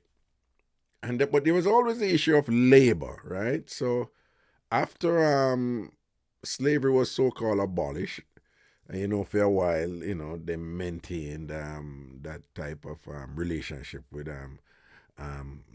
black people in Jamaica anyway, because these things, they don't just end overnight like that. But slavery was abolished, and the main reason it was abolished is that it wasn't. There was always resistance to slavery, and there was numerous wars and thing and so forth going on, and different places were doing their thing too against the other colonial masters, Toussaint Louverture over there in Haiti, against the French. So there was always resistance and thing and whatever. So basically, don't listen to the Europeans and act like they did us a moral favor. They did not give us a moral favor. It was that the resistance to slavery by our ancestors and the fighting back by our ancestors, they fought and fought and fought and sacrificed and sacrificed and sacrificed over hundreds of years to the point where it wasn't a cost-benefit analysis, really. It wasn't to the benefit of Britain. Right? Like the stress and the problems and the cost of the stress and the problems and so forth were such that, the country wasn't as profitable as it was before. It just wasn't worth it. So there was a change amongst a lot of the British too. A lot of white people spoke out against it too and step up and thing over in England, in the British Parliament and so forth. But a big part of it, remember, this was all about money and power and influence. But a big part of it was that the heyday of that was lost. So there wasn't any incentive for them to continue it, And that is why them come up with what I consider to be the biggest generalship ever in the history or whatever, whatever. That's my opinion or whatever, this thing about independence or whatever, and thing like that. I saw the thing they said for a long time where, oh, we're going to give you independence. But the governing structure, the political apparatus that was in place that ensured the slavery against you for hundreds of years, with the apex being the rule of the king and so forth. I think we're going to give you independence, but we're going to maintain that. So the king will still be the head of state. And you will have a constitution where, yeah, we're going to let the people elect someone, okay? But by law, the king has the right to reject that person, even though the people elected them. And today, that is the constitutional order in Jamaica. Whenever Jamaicans elect a leader, that person cannot become leader unless now King Charles says so. And that is the role of the Governor General. The Governor General is the presence of the king here. And with all the prestige that comes with that, of course, you know, the Commonwealth. So while they maintain that, at the same time, they come up with stuff like they reject you. We don't want Jamaicans of certain age. You know, one time gone, we never have to get visa for go England and implement that and all them something and whatever. But we want to keep you out. No, we don't want you here. And those of you who are here already who we did send for you to come rebuild our country after World War II, and you work so hard in generation, you're not citizens after being here 10, 20, 30, 40 years. You're not entitled to any rights. I want you to go back. But we're still the head of state for your country. It's nonsense. But anyway, so the labor issue, you know, kind of, you know, they didn't have slave labor anymore, and black people were nowhere near what the white people have, but they, you know, they knew that you couldn't legally force them to do the same anymore. So but still, problems exist in lands afuera, outside, and people were still, there was always migration going on. People are always moving from one place to another in order to find a better life. And so it is that in Asia, the two biggest Asian countries, they had their share of people who were on the lowest rung of society. And that is in China and India. And they too were going all over looking for a place for a better life, as they are doing right now. You see what's going on in Africa. And they were going all over. South America, they were going all over, including Jamaica. So Jamaica needed, you know, the white ruling class and also the Arab and Jewish, what they refer to as the merchant class. They needed labor for different enterprises that they were doing, and the black people weren't there in abundance, you know, as before. And the result was that they welcomed labor from elsewhere. And these people who were at the lowest rung of society in Asia, in China and India, they too were going all over, and some came to Jamaica. So at the turn of the 20th century, you know, from 1899 and, you know, going to 1900 and come up, you had a massive influx of what is referred to as indentured laborers from Asia. And that is the advent of, you know, the Indians and the Chinese coming into Jamaica. Amongst the Indian, they had their issue too. They had their caste system, which was stronger than now, but they had a 7th-tier system. And whatever you're born in, that's what you're born in. You can't get out of it. Right? So at the top, you had like Brahmin. That's like, you know, creme de la creme, aristocracy.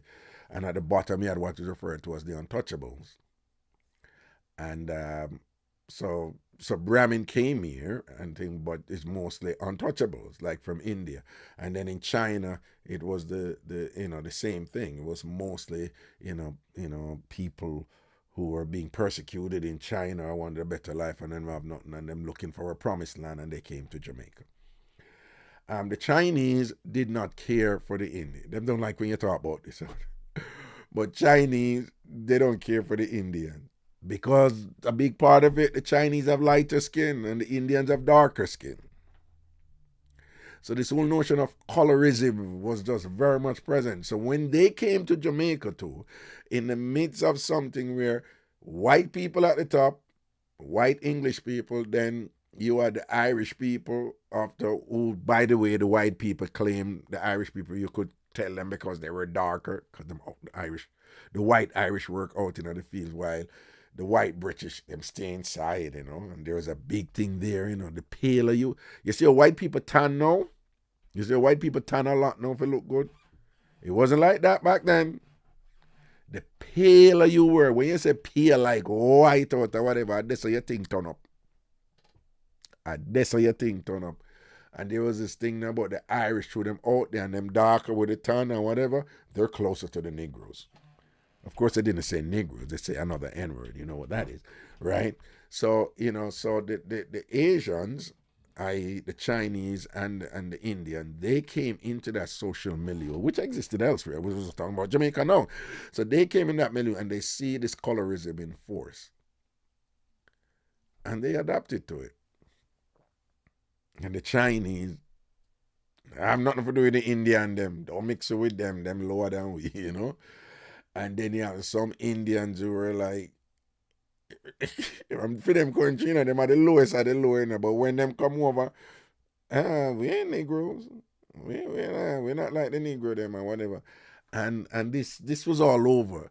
And to this day, if you go to the Dominican Republic, you will see a black man. You see the Dominican Republic, you see the racism over there in the Dominican Republic, where found probably know about.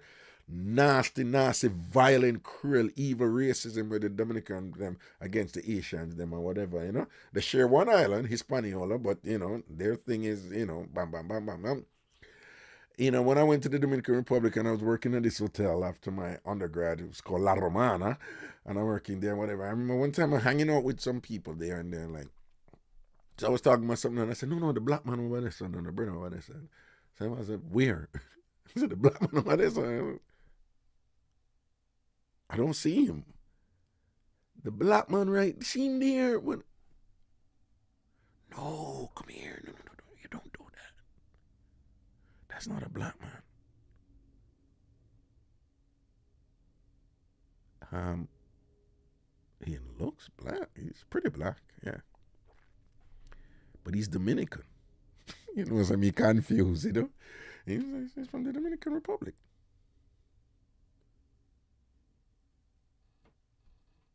What do you mean? No, when you call somebody black here, you're saying they're Haitian. And we don't want to be Haitian. We're not black.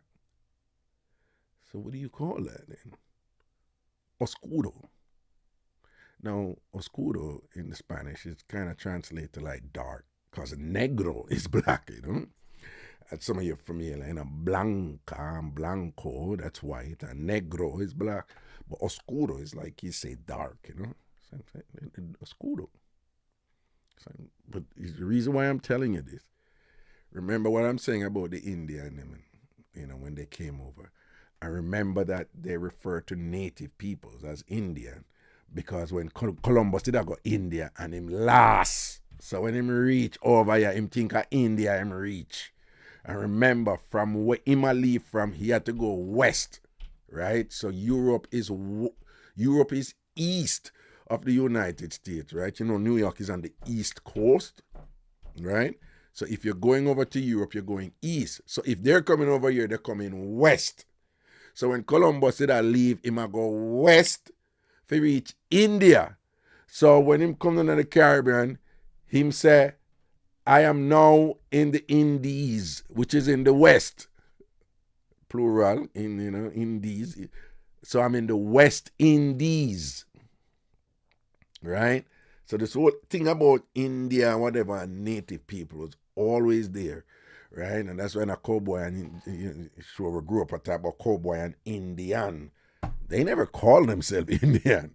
None of the native peoples of the Americas call themselves Indian. Because they weren't Indian, and they don't know about India, right? But so this whole thing about India being native to the region, but not black. So if black is the worst, if black is the worst, and if you're obviously black, then you can get some reprieve, and separation from black if you refer to yourself as Indian, which is which is complicated when the real Indian them come over now at the turn of the century in the Caribbean. And so it is that in the Dominican Republic, you say Indio Oscuro or Indio Blanco or Indio. So you have Indio or Indio Oscuro or Indio Blanco. So there are all these terms, anything but black, to describe black people, anything but black or whatever, which is fascinating. And we have our version of that too. I'm always intrigued when Jamaicans like to tell Americans like, oh, we're not caught up with color like you are. For us, it's about class. Class is the issue here. Jamaica. Listen to me. Jamaica is more caught up with color than America. You see what they talk about India Oscura, India Black? In Jamaica, we don't confuse a fair-skinned person with a brown person.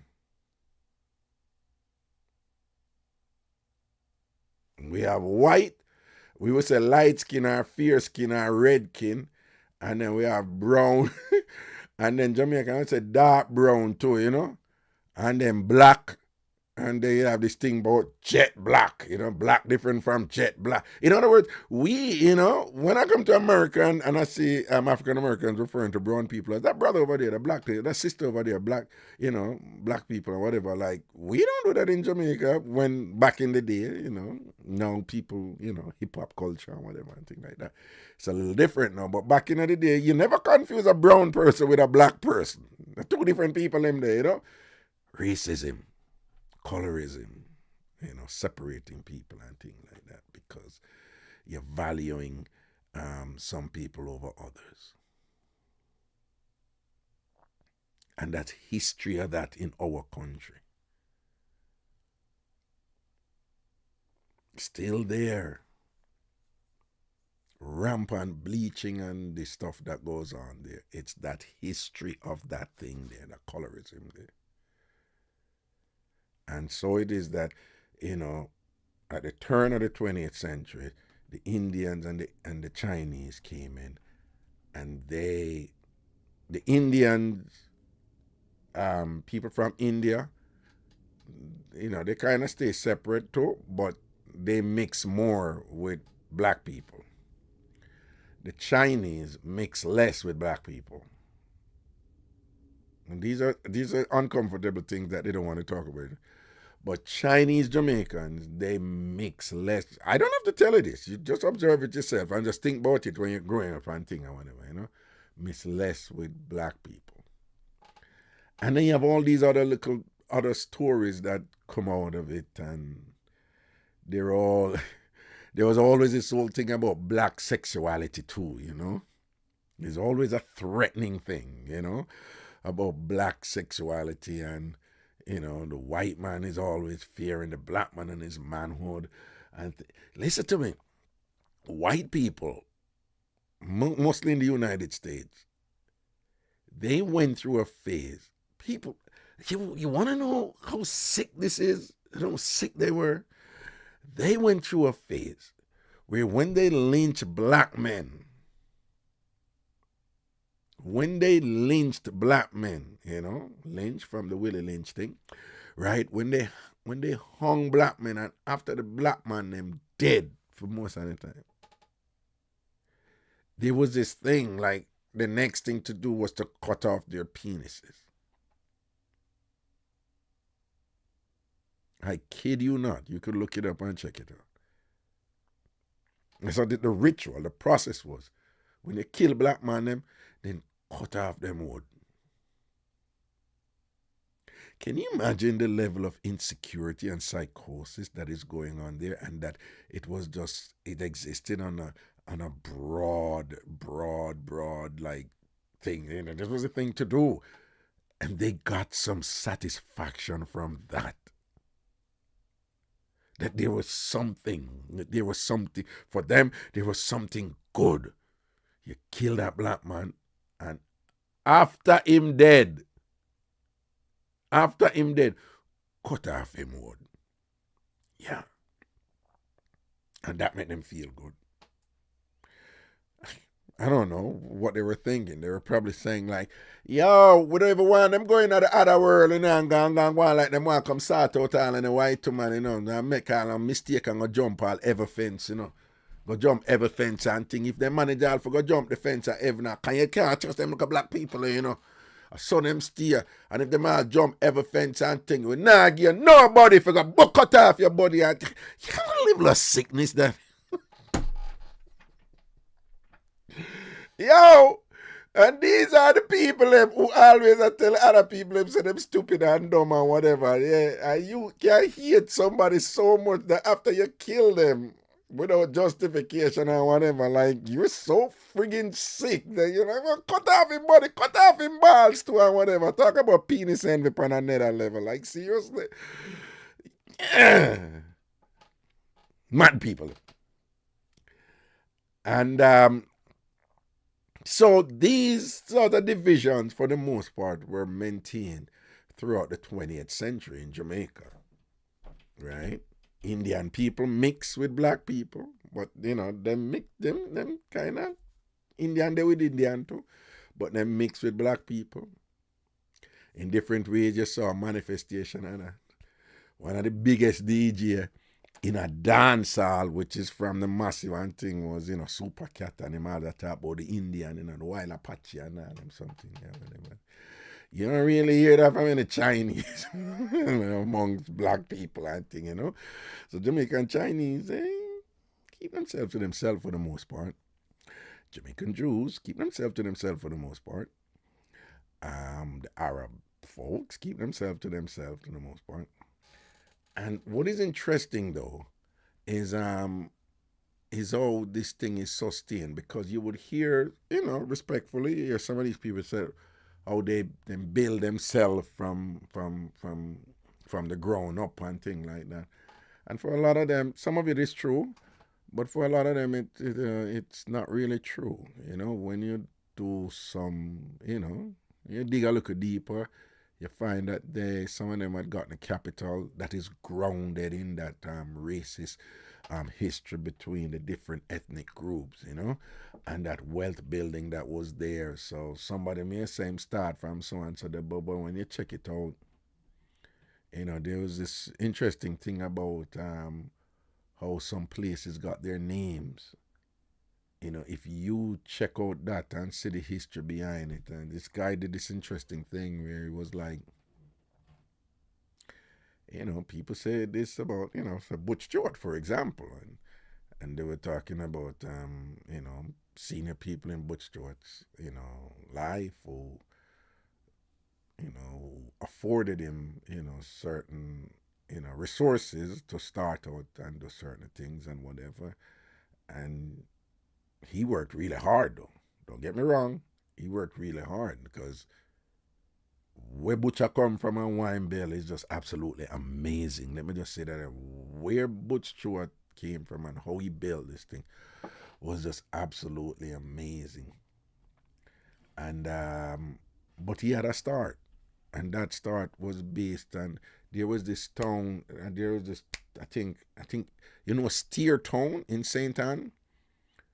It was just named off a wealthy landowner who was I think is some relative of Butch Stewart, for example, you know what I'm saying? And you see this can pass down, and you know, Butch Stewart died, and it's now run by his son, Adam Stewart. And Adam Stewart has worked hard to build and expand sandals, not only in Jamaica, but all over the Caribbean and whatever, and his children will, you know. So you see how this thing is some way back then, and how it is here. Generational wealth, right? But even amongst them, you had thing. But Stewart, Stewart is British, not Irish. No, is it Irish? No, I think it's British. And disclaimer, I'm Stewart, but just a reminder, just want you to know, slaves were given the last names of their slave owners. right? So to the extent that black people have British names, it's a legacy of slavery, right? It means that our ancestors were owned by slave owners with those names, right? Just remember that. So Kingsley Stewart is in a very different position from Adam Stewart, right? But just say. Anyway, but even amongst them, like some of those ethnic differences are just very strong. And you know what's funny? This is not talked about in Jamaica, But when you amongst those people and you hear them talk about the history of conflict between their group and the other group among up on their level, like with the hatred involved and with this whole thing about who is above who and who is below who, them have them like Butch Stewart and the Issa. I remember now Issa, again, they're considered white, but they're white from Lebanese Syrian descent. And when they came, even though they were white, they weren't treated as white as in the white British and not even like the white Irish. But then, you have some of them now who, over years they developed their enterprise and they built industry and they became educated and all this stuff and whatever. And this whole thing about who was somebody after him on a body or whatever, those things kind of kick into play. And legend has it. So let me be careful here, coming around and context it for me. All right, but some of you know this, right? Anybody used to go down South Camp Road, and then you go down South Camp Road to your right before you reach Sabina Park. That's where you're going down South Camp Road, you pass Duppy Gate up at camp, and then before you reach Sabina Park to your right, that's where luxury cars used to sell, like the top luxury cars used to sell back in the day, owned by the Issa, right? It was Mercedes Benz mostly. And it was owned by the Issa. And then the Issa were in hotel business too, right? So the Issa boss Hido, Hido is him and them thing, them BRAP thing and them something there. So the Issa them didn't have them, the Jamaica hotel industry lock and seal, right? In terms of the international market and what were the top hotels in Jamaica? It was the Issa. So the Issa, the car thing and whatever, it's continuing with the thing with business. I don't know what happened. They have all kinds of story about what happened between, I think his name John Issa and Butch Stewart. But apparently some sort of conflict emerged between them and it evolved into hatred and disrespect and all kinds of stuff. And legend has it that Butch Stewart had gone to one of them, for capital or whatever, and I don't know, because with these things people make up things too. But supposedly, the Issa, the patriarch, like disrespected Butch Stewart, insulted him, and said something about him on the basis of him being workless and not come from nothing and is not as classy and whatever. Supposedly some sort of really nasty insult was like, how could you even think that you're in our league to come to business with us? Something along those lines. I've heard different accounts and whatever, and that evolved into some sort of friction. And legend has it that Butch Stewart swore that, he's going to excel way better than the Issas. Because again, the Issas now were titans of Jamaica's big industry, like hotel and cars and all this stuff and whatever. And so it is that Butch Stewart started out with air conditioner, selling air conditioner with some capital that he had, that he would walk around and actually lick out the hole in the wall and put up air conditioner for people, which is true. Some people tell me, no, that's true. You know, so a butcher used to walk around and sell air conditioning.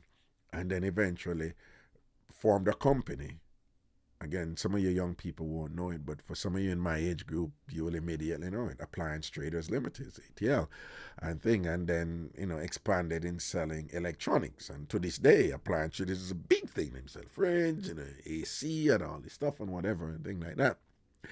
And then it is that based on the competition, if this is true, it's a brilliant example of like you use negativity and turn it into positive. But legend has it now that when him thing take off, with the appliance, with the, air conditioner, then fridge, then gas stove, then this and that. That Butch Stewart say, I think no more than I'm gonna come this. Me I go in at the hotel thing to him. I go, no. And that's how he formed this first. He did business and went and formed this first hotel, which was Sandals Montego Bay, and then expanded from there and and built to the point where Sandals indeed became bigger than the East of them hotel.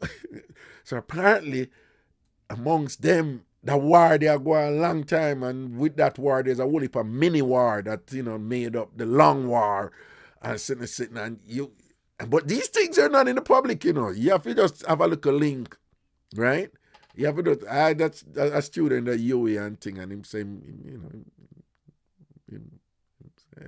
Mr. Isa, his father is a grandfather, whatever, and he said, "Listen, I'm telling you straight. My grandfather is racist. My grandfather is racist. My grandfather has nothing to do with black people here, or whatever. This is a Isa here saying this at UE, I'm not saying. I'm just telling you what he was saying, or whatever. But anyway, and so apparently, supposedly, again, they're different stories, but the general thing is that Butch thing was going at the hotel thing to because of this and that and whatever.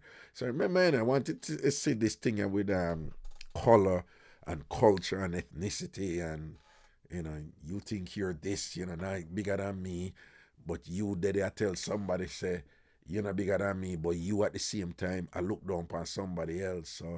So Butch, in a legacy of the white British thing or whatever, and then you have this Arab, this white person of Arab descent, and saying your people have treated my people like crap over the years, but you know more than me and whatever. How dare you think you can? But that same person is treating the black people and other ethnic group, probably the Chinese or the Indian them, with disdain and contempt and whatever. It's like this thing isn't, in Jamaica. So apparently the Butch going and eventually Sandals just, you have Sandals and beaches and things. Who about the East of them, and East of them now lead and Sandals around the thing. And then now, Butch decides, I'm going at the car thing. Butch said, I'm going at the car thing too, and I think he started with a Honda dealership and thing, and just rise the thing same way. And now, even with selling cars, the Butch Stewart legacy has just vastly surpassed the Asa legacy. Not to be confused with Stewart Auto Sales, who have long known sell the BMW and thing, but I guess they have some connection with Butch, but it's separate though. Even though some people are, conflating that involved. I don't know the details. I'm not in that circle. I'm just saying, just imagine all this stuff playing out, and just and there was this big thing too.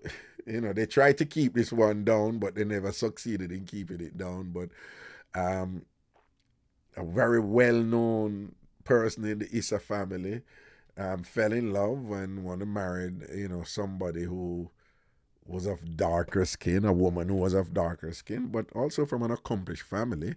But she wasn't, of Arab descent, and was of darker skin. And apparently the family was just really opposed to him doing so. And apparently that caused a big brouhaha with him being excommunicated from from the family.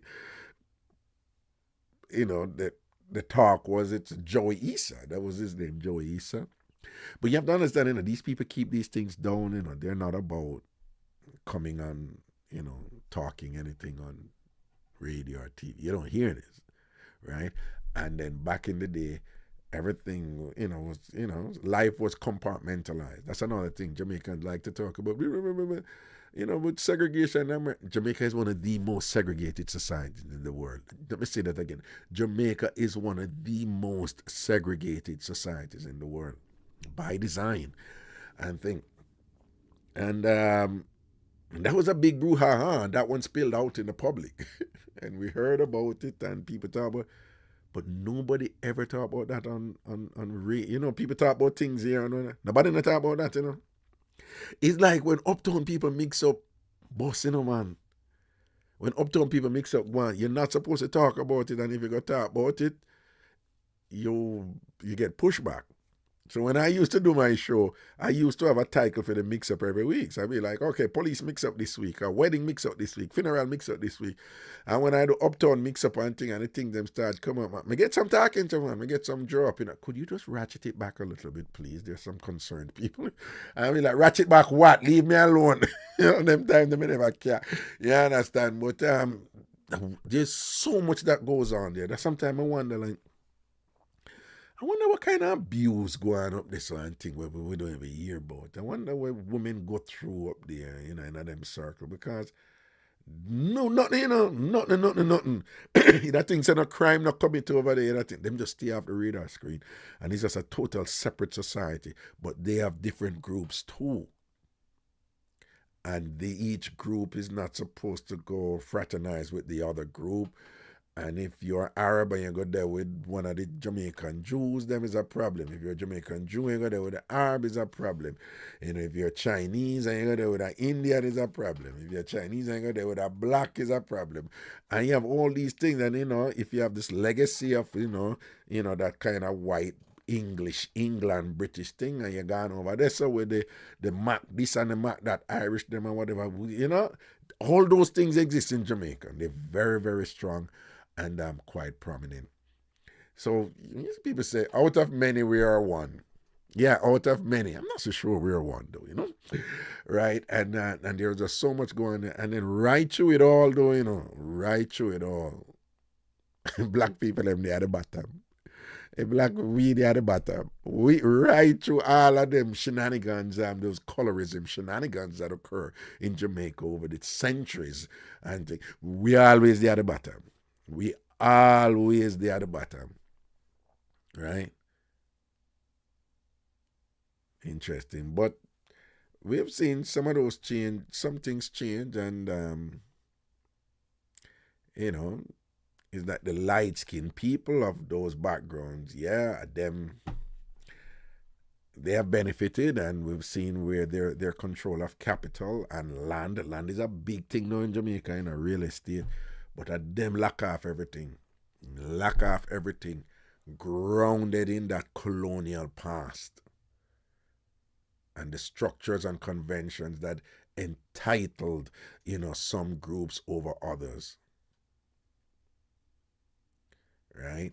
So even when you have people who are still darker, them still come from the background there, Over the years, they may get darker, in the sun every day, them still come from the background. They like I tell her this thing about steer tone. This guy did this thing, whatever, which was interesting. I wonder if I could find it and play it for you and whatever. And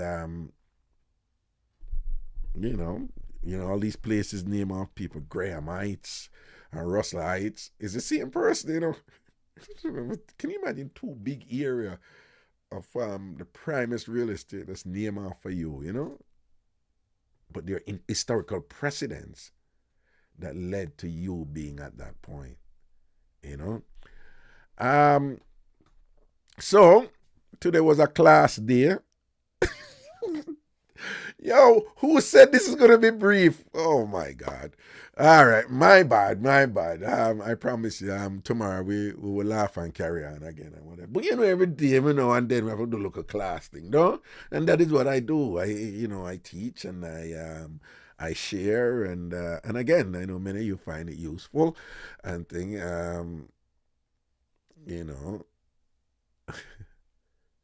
So.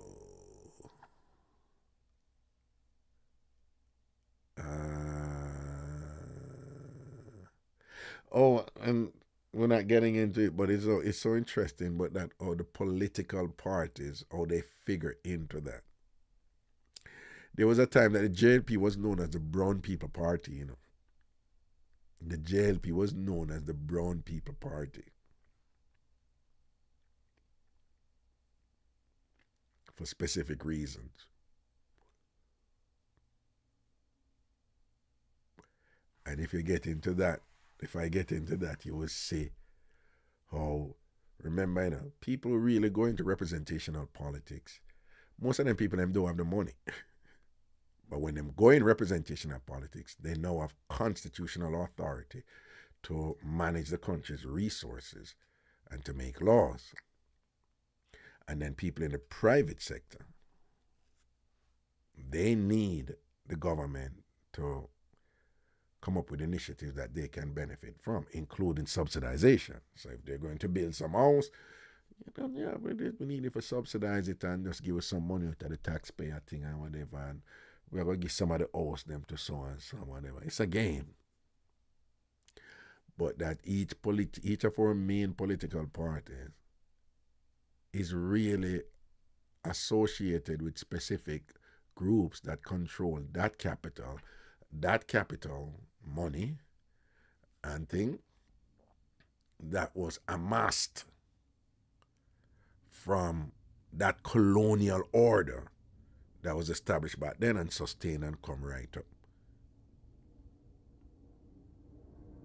So that racist colonial order and the generational wealth transferred down and the cultural practice and rules put in place to ensure that the wealth stay within specific group and come right down to modern times.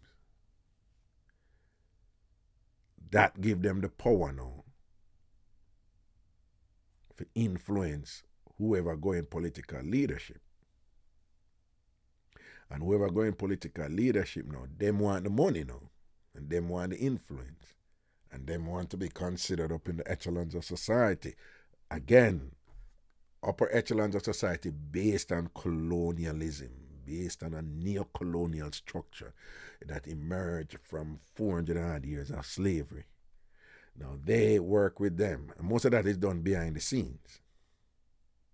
And there's an interesting dance that occurs there between who gets into power in politics, who give who money for win in getting a power, and who promise who what am I gonna do for them after them win. It's just this game. But again, it's just interesting that it's based on our racist colonial past, like in terms of who have the money and who don't have the money and who want the money and what. It's still essentially the same. Some changes have been there, but it's still the same. It's still the same.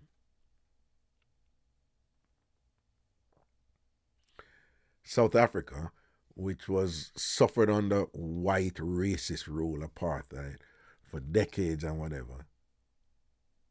Julius Malema, a leader of a political party in South Africa, he came out recently and said that 80% of all the land in South Africa, that's a lot of South Africa is huge. 80% of all the land in South Africa is owned by something like 40,000 white people or 400,000, something like so. Or 400,000, something like you can't check it out. Like a really small portion of white people own 80% of the land in South Africa. What do you think? That just happened like where it just happened overnight? No. That's the result of a racist colonial order that was in place and sustained for a long time and that brought down through generations. Jamaica has its version of that, but it's never talked about. And the part that I pay a lot of attention to is the social relations part of it. I was dating a woman that I would say she brown. The way we Jamaican, I say she brown, and her background or whatever, and thing. And I remember one time she said like, you and I, we gel well together and things like that. But you know, the fight that I would have to go through, the lifelong fight that I would have to go. She was being honest, and I appreciated that. She was like the lifelong. Cause we were just having fun, but she was like the lifelong fight that I would have to go through with my family. I don't know if I could keep it. I don't know if I could do it. So you're this woman saying like, "Yo, we make a great team in a relationship. Me did good enough. Cause them time them a why like what. But anyway, but it was just fascinating to hear her saying like, "Yo, this is great. This is awesome."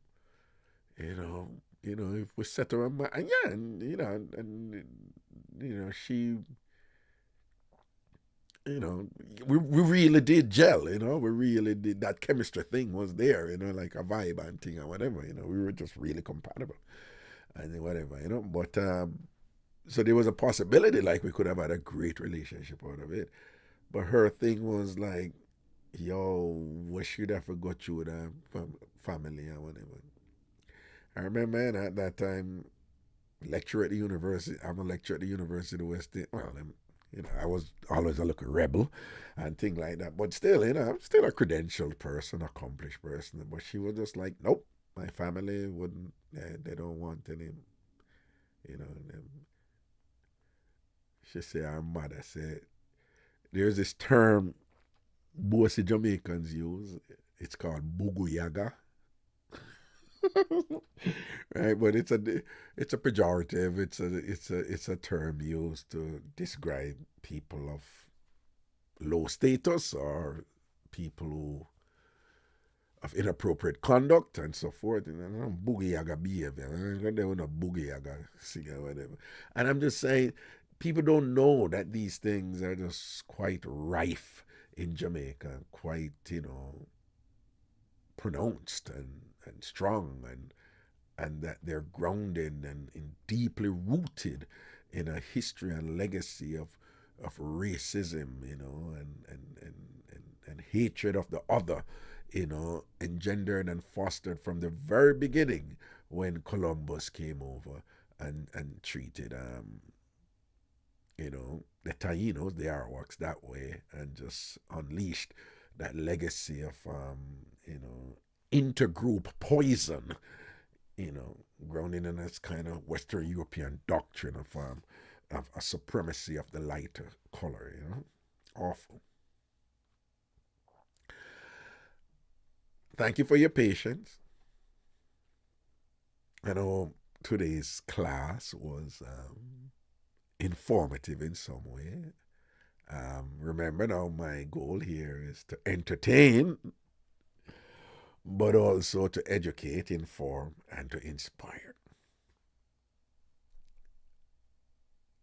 And this type of sharing, I would hope, can be useful to you to help you to locate yourself in your cultural space and having some sort of historical understanding that if you come upon fellow Jamaicans, behaving in certain ways or, conducting themselves in certain ways without even having to say anything to them, which most of the times I do, without even having to say anything to them, you can understand why they're saying what they're saying, why they're doing what they're doing, why they're interpreting things a certain way, and they may not be aware that what they're doing is grounded in the history of our country, Jamaica, and with the particular ethnic relations that were established throughout hundreds of years under colonial and subsequent neo-colonial rule and a neo-colonial social order, cultural order with its corresponding, elements and dynamics like what things supposed to be, what is the right way, who is entitled to this and who is not entitled to this and who not supposed to this and whatever. And just I just want to remind you that was just a broad overview, right? It was just a broad overview of that social order history in Jamaica based on ethnic groups and the inter-ethnic conflict that emerged from it, and the inter-ethnic meanings and definitions of who is what and who is not what, So it can be helpful for you who are listening to me right now to better understand why you think certain way, why you think certain things are attractive, why you think you don't belong in certain space, why you're limiting yourself in some ways, for example. You can be a little bit more aware in a way where hopefully it can empower you in some way to say, oh, so that is what's going on. I don't have to accept that. Oh, so that is why, no, I don't have to do that. Why certain people always end up in leadership? What's their background? Yeah, why certain people always end up in leadership? Why people who look certain way always, most of them end up in leadership? In the history of leadership in our country, there's two pronounced, and I'm not taking sides here, people. Please, I'm not taking side. I am not taking side. But in the history of Jamaica, there are two people. There's been a standard stream from Bustamante, Norman Manley, Nether Soul, Hugh Shear, all of them come down. There's been a standard stream of light-skinned people or white-skinned people who run Jamaica, except for two. PJ Patterson and Portia Simpson Miller.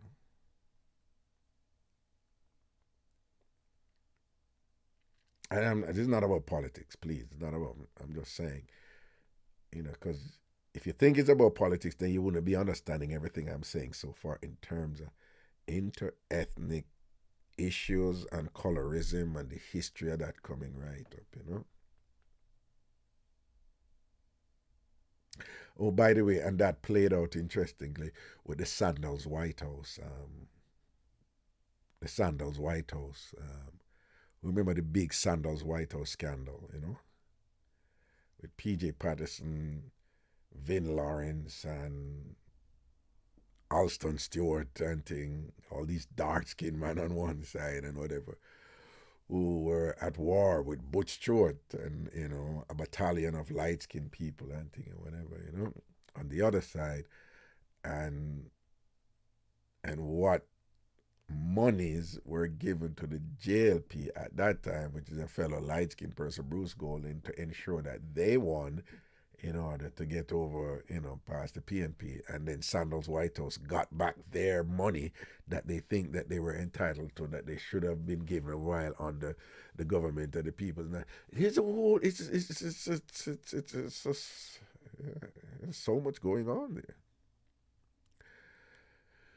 So much going on here. Okay, the number is 585-596-0606, 585-596-0606, or if you call upon the WhatsApp, 929-400-1249, 929-400-1249. Yo, I am so bad. Look what I'm telling you, say, he'll come and tell us, say, this is going to be brief and thing. That was the intention. I swear to you, it was the intention. But, I saw it go. All right. Any calls? Let me see if anyone have any call. Any call, any call, any call. And that is why I am, like I told you guys, that, you know,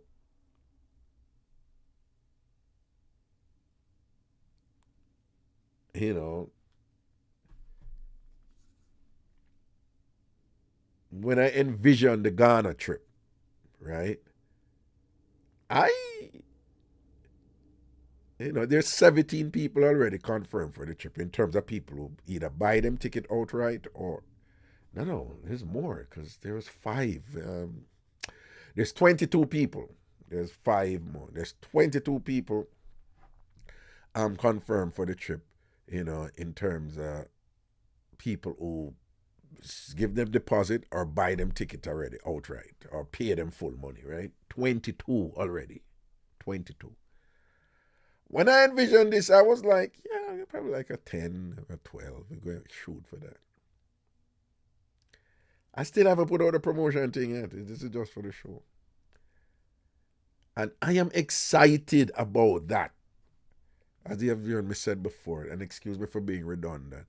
But based on everything that I just shared with you, and I would hope that you would have felt and discerned, how applied I am in understanding it.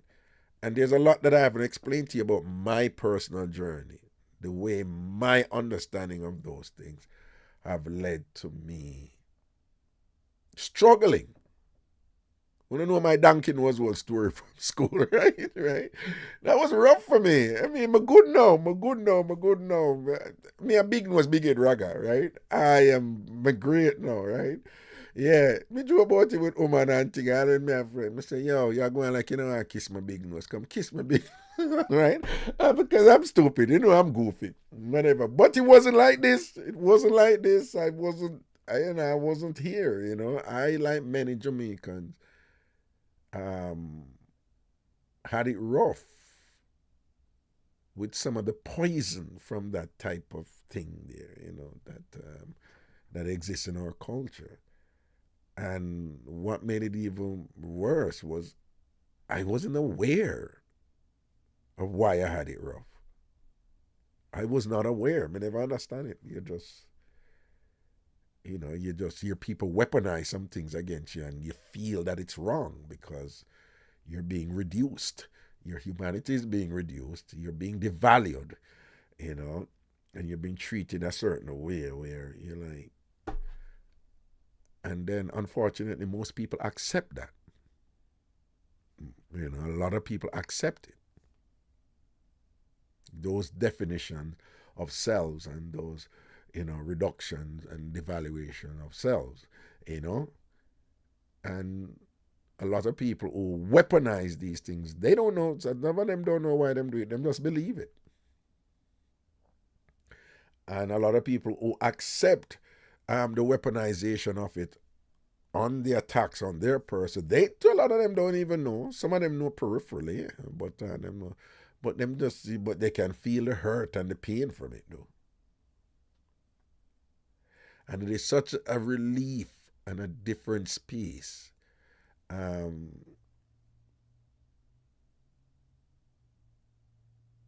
To be empowered beyond those weapons and to be in a position where somebody come at you with them things and you pity them. You don't even have to argue with them. You're just sorry for them. They're lost. Or it amuses me sometimes when people do these things that's grounded in our history and our culture, and they will come for me in certain way. And when they sense or they feel or they see that it's not working, it drives them crazy. Crazy. Because they're so used to, them being in that superior position based on all this stuff that, that is ingrained in them. Again, that is grounded in our history and our on our cultural heritage and so forth and thing like is that them thing that are just amusing to them, but it's just it's a power, so what I'm saying is, being, like this Ghana trip too, you know we're going to have fun. Yeah, going to make sure we have fun. But the real value of this trip is the cultural empowerment that comes from it. That I feel. You feel it, and there are parts of it that it's gonna be it's going to touch you at a minimum. You're going to be like, damn. But even that is useful, and that is something that can help to strengthen you, and to give you a perspective. You don't have to be like this, but to give you a perspective where you not only love yourself, you understand yourself better, you understand others better, you know more about you, and this is the part, it makes you appreciate how fortunate we are, despite what is going on in the world, despite whatever challenges you may be having, bills you can't pay, there are things you want to do that you're not able to do. You might have some career challenges, you might have some relationship challenges, you might have some physical challenges. There's tough things out there that some people have significant illnesses. Some people have relatives who they love who are not doing well, and they would want them to be doing better, and they're frustrated. Sometimes those are children. So we have a whole bunch of stuff out there. But in all of that, we are very fortunate to be here, right? Because the world was a very different place in the past. And there are those who sacrificed. There are those, the George William Gordons and the Paul Bogle and the Garveys and the millions of people who did not get any, super public recognition for their resilience and their resistance and their fight against a poisonous system that was designed to remain like that forever. Again, it was designed to remain like that forever. Until you hear some of these Republicans talking, and Lincoln freed the slaves and whatever. Like, Lincoln freed the slaves because it was the political move to beat the South, right? Lincoln freed the slaves, but he stated explicitly he wanted to pile up all black people and to send them over to Africa. And he was like looking out for some way to do it or whatever.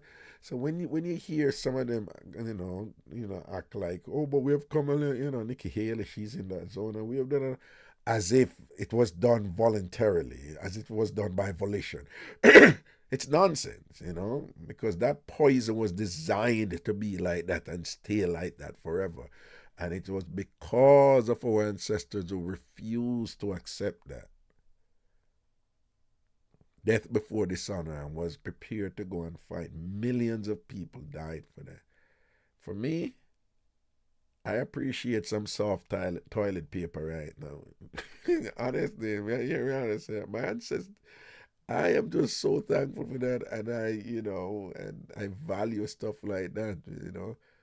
I feel so bad now. Anytime I waste something, I don't waste things now. I'm one of those, people dash with things. I can't dash with something, I have to go up a Goodwill. Sometimes you see how some of them people they wrap up them something there and things like that. I feel bad, But, I don't like dash with things and waste things. And sometimes I go buy some things and I put them in the fridge and I intend for use them when I get so busy, and then by me come back, I see the vegetable them get dark and soggy. And I tell you, every time that happens, for a second, it's like, you need to stop this. Don't waste. Don't waste. Don't get comfortable and dash with things and, take things for granted and all them. So, it's when we meet people and them good to me now, I am very thankful, I am, when people good to me, and I can recognize that, a person that good to me, I am very thankful. You see, when I see people good to other people, me I talk to a gentleman, who, certain things go down, and say, I'm a drawer from a bunch of people, and me drawer from him too, And, yeah, you have somebody around him, and my mind he run pan to and thing and whatever. And And I mean, I not call him name, but I still not tell him business. Just basically, him have somebody around him and that they done, with him and the person. I mean, I talk to him now and thing and whatever. I mean, I just touch about base with him. I chat to him for more than a year and whatever. I touch about base with him and thing. And he must show me a vibes and he must say, yo, she lost both her breasts, you know, and double mastectomy and she lost, them take out her womb with her ovaries and everything and whatever and I say whatever. And I'm like, damn, I mean I tell you strong woman, strong body woman, woman, woman strong body. She don't have to go gym, She just have either genetics or which when me say she just strong and sexy and healthy and firm woman, and thing and whatever. And I'm like, I did that thing about it, just yesterday. Yeah, yesterday or the day before. I think about it and and he must say, yeah, can I have some sound absorbers and him have them for me and things. So I ask him about them. I say, you still have the absorber them and think I throw them and him say, no, would I never do that still, Even though whenever I reason and him say, hold on upon them, I'm say, hold on upon them and him say, you have some other things that way, I'm say, for real? And him say, yeah. And him say, no, but it's a good thing you talk and thing and whatever. So when you can, see if you can pick them up because so and so, the lady, she can't go up the stairs anymore, so I would just set up that room there for her and thing and I make she stay there. Now this is somebody when they fall out with it. Like fall right out. And I say, I make she say, yeah man. And I say, but where else she for go? No man, I hold it with her, So that not whatever, but she got through her thing and him said, stay away there. And she just happened to have, a child too with her, not his, but whatever. And him said, no man, stay away there.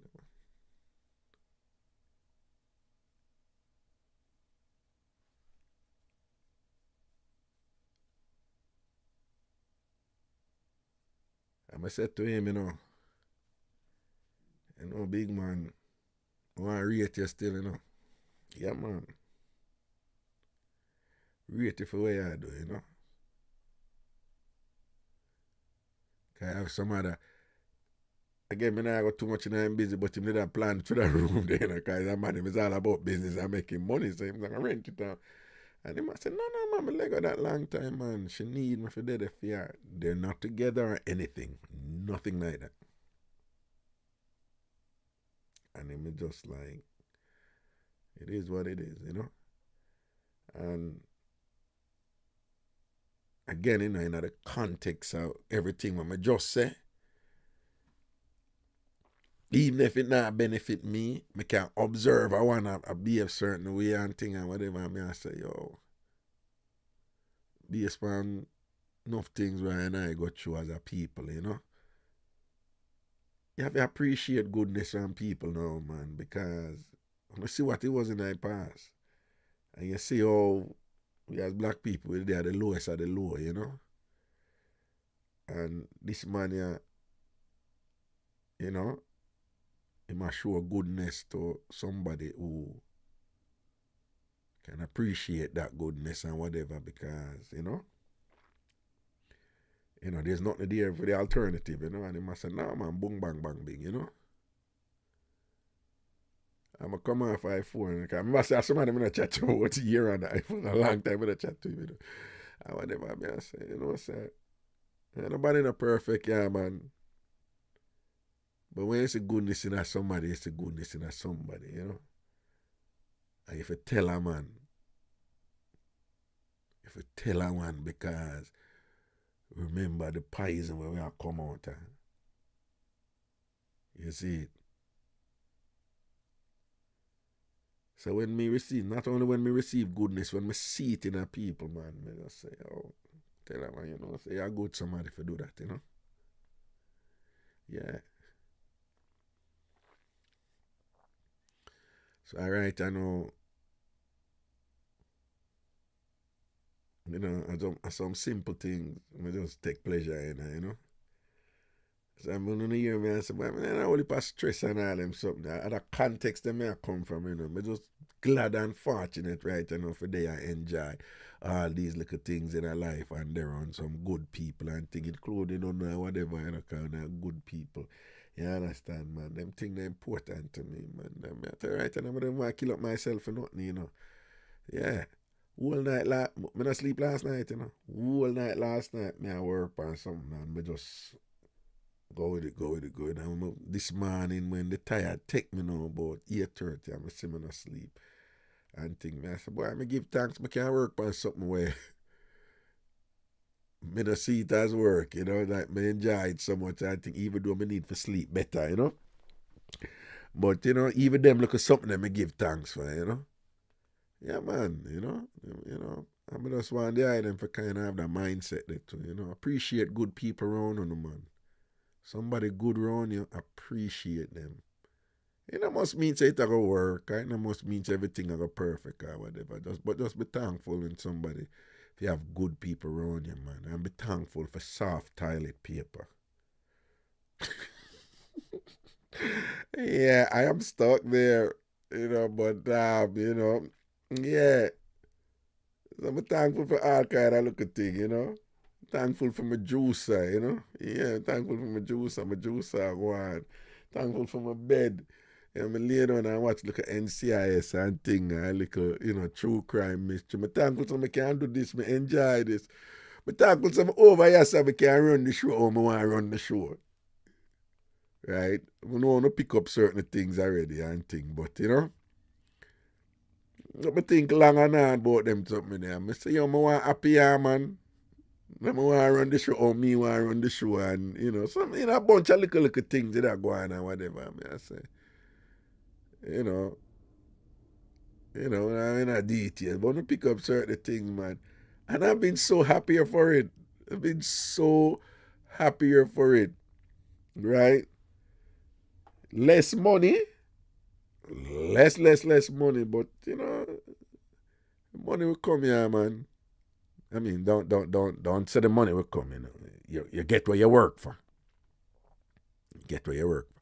But what I'm saying is, my happiness is so important right now, based on the history that when me go through in my life, but based on the history I was going before, and you know, for me, I live my life right now. I know appreciate it and enjoy it. You know, giving how much sacrifice make feet and all them thing there, whatever. That would be like an injustice and a disservice to those who. You know, I would like my ancestors to say, boy, enjoy your life, you know, because of that we fight for, you know. We never get it, you know, but yeah, man, live. Nobody go stress out yourself, you know, right? Good. It's glad you know what we go through and whatever. So, nobody engage in no foolishness and no self-hate and no negativity and no toxicity and all them something. They were dead for this for you. Go and live your life, me out. You understand? And if we do the same thing, all right? Yo! All right. We're going about 5 months and see if anybody ever call and say anything because you don't know. We know them class thing are going on. Sometimes you just kick back and listen and all I'm ready, you know? And look at teaching go on and all them something, then you understand that, you see?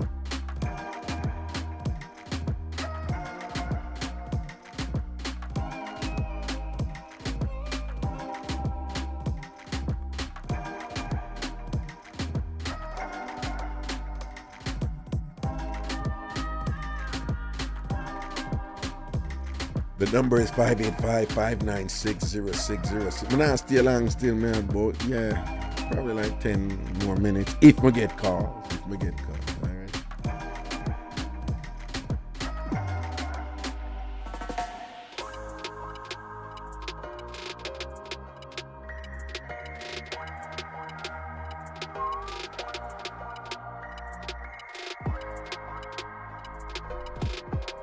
And again, we just want to say, you know, in light of everything, we want to give thanks and things. Like we say it at the beginning, but it's worth mentioning again, you know. We want to say we're happy for Java, you know, because she get the 6 carbolic soap them and thing. And she start use them. And she said she feel the difference, she feel lighter. I think she meant that psychologically that she feel lighter, but I would like to think, I'm inclined to also believe that she feel lighter too because the carbolic soap cut off the dirt off her dirty kid, you know.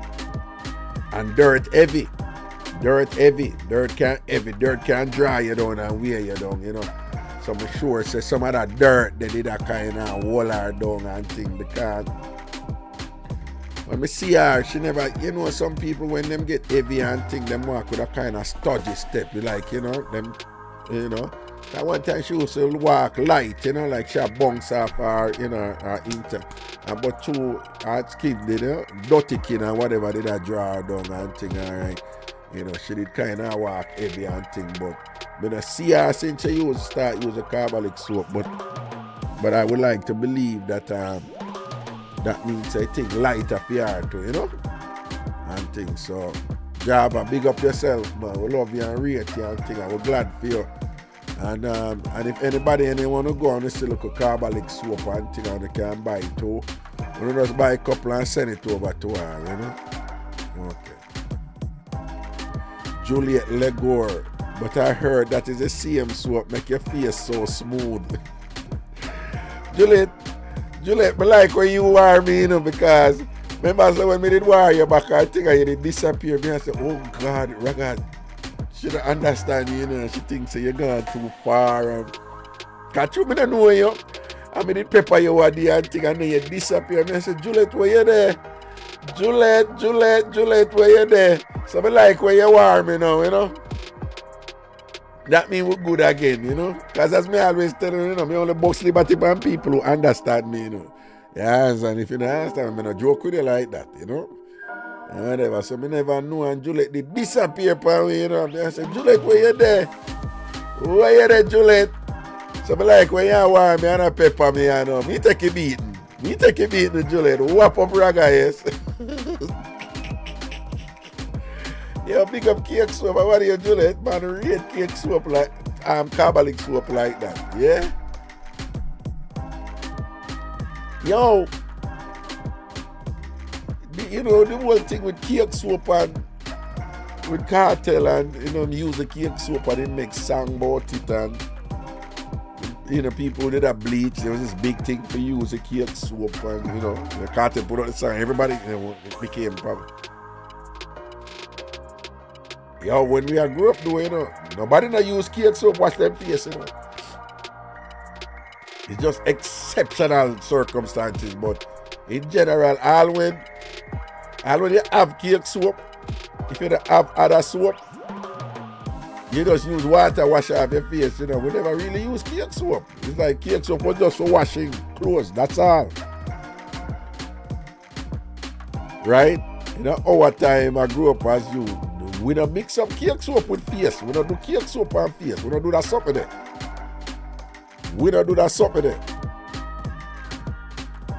Well, I want this both bucketive strong around here. I what kind of? Yeah. Java about bucketive strong around here. What to the woman here? Antasha. Raga, remember Java, we'll see you in my people they see how Antasha slowly come out like a little gangster. People only see Antasha slowly come out like a little warrior, you know. Antasha slowly come out like a little, like, you know, like badness in a place, you know. You know.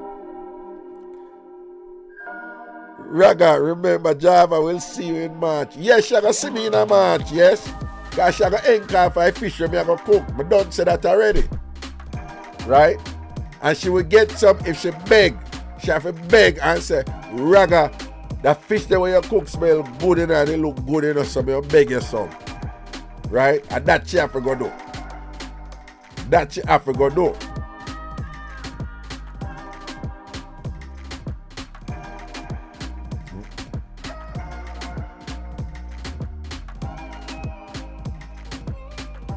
Java. And Tasha, give me an him time. Watch ya! And what is about give me an him time? Yo! Craigtown. Me know say you par with them, you know, Craigtown. But yeah, what me I say? Craigtown, me want you kick back and see the gang up where slowly I go on, you know. And you see the one Antasha see a egg it on too, you know, right? The one Antasha see a egg it on. Well, me can't get no support from Antasha Obi Anthony, right? Cause he can't go against him lady, so I understand that. Watch out now, me have got to think twice, but yo, hold on, people. You think serious now, do you know? You think serious now? No, I think serious now. People remember me telling you, say me did ask Anthony feel like give me like a recipe, cause that him do, you know, man a top chef. Top chef. So me ask if you give me a recipe for like cook the fish or whatever and thing, right? But people bend the thing right, you know, you have to be a strategic with your word, you know. So here we are going, you know. Remember Anthony and Tasha Obi. Antasha is coming out slowly but slowly as a warrior for her crew. So she defend the combo of them, right? Antasha no flinch when she defend CBS or Java or one of them, you know. So me can't depend on Antasha support. You see what she done beneath what day? I almost flat my career. right? So me can't, don't people me have to be careful now, you know. Would I be a fool and I'm going to depend on Anthony now, you know. Because Anthony probably give me an idiot recipe and make me think of flap, you know. Because he have to support, he have to support Antasha because Antasha support the crew. Me don't want Anthony tell me nothing. Andrew Purple, yeah, forward, I'm going to need something because Anthony... I'm not thinking about that sabotage we do still, you know. I'm not thinking about that sabotage, but I'm afraid. Because if not go against him lady, and Antasha just declare herself right out.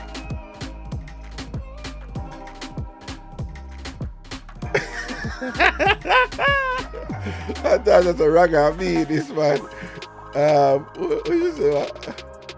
What about you go? Raga, me, this man. Yeah, Raga, I mean this man. Anthony, I got you, bro. Oh, Anthony said, man, my back. Yo, but you see, him if you do it under Antasha post, you know. Oh, I don't know Antasha set me up. No. Yeah. Oh, I don't know Anthony. Oh, I don't know Antasha, right? That's what I go on like, share Anthony. We have to see what I go on this. So. I'm afraid. You understand? But yeah, if Anthony say, man, me back him. So, Java, if you beg somebody fish and thing, you can get a little piece. As we say in Jamaica, just a chops. Just a little, you know, just a little piece and whatever. If you just kind of, you know, make it taste it and get the flavor and whatever. And say how mistaken you were. Because this is general. And that me I tell you. Yo, Java me here. Yeah.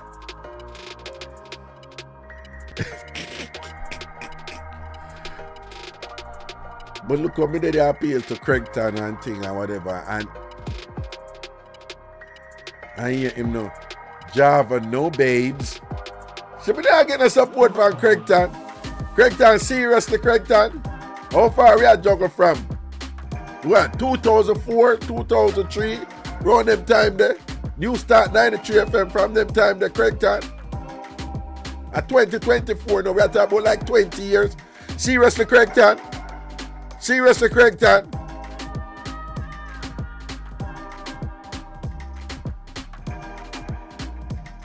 Oh. Craigtown, you have to stand up strong in a man, yo.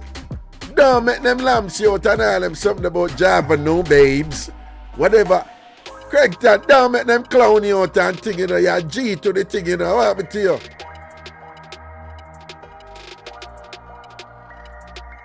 Craigtown, will you be in the house if you don't mind saying here? Oh, that him didn't. No, him not go in the house. Well, him go there the house, but him never get a room. You know, Craigtown. be at a hotel with his, with his very nice lady. She will be there too. And she will be celebrating her birthday. So we want to big her up.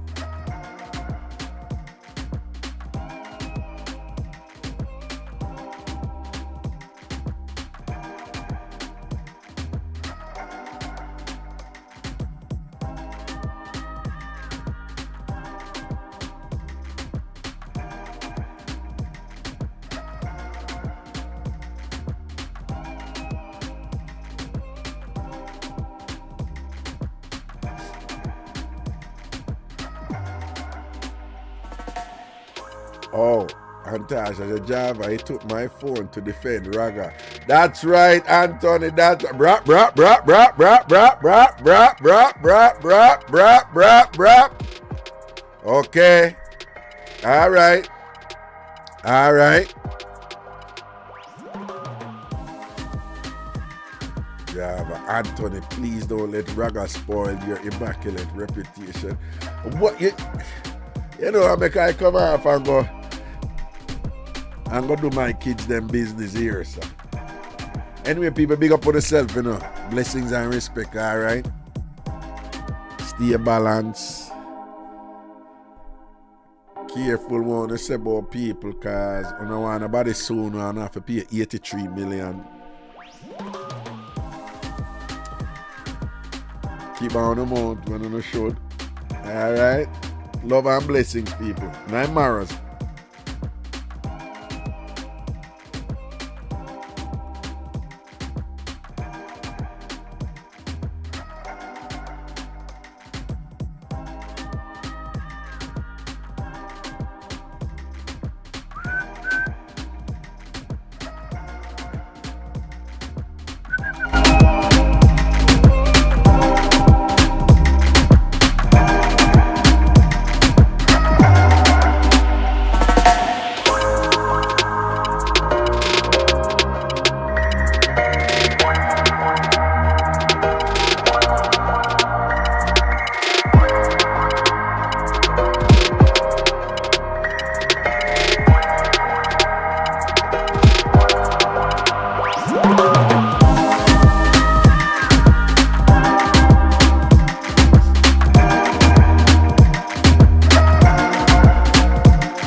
Frisky, big up yourself, boo. Blessings, man. Cool. Bernadine, you don't know,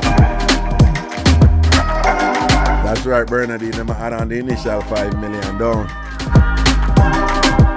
I must admit, though, that 83 million, it was apparently there's a formula being applied, but as you know, when it comes to this type of litigation, the court, them always say the court, but they really mean the judge, has discretion.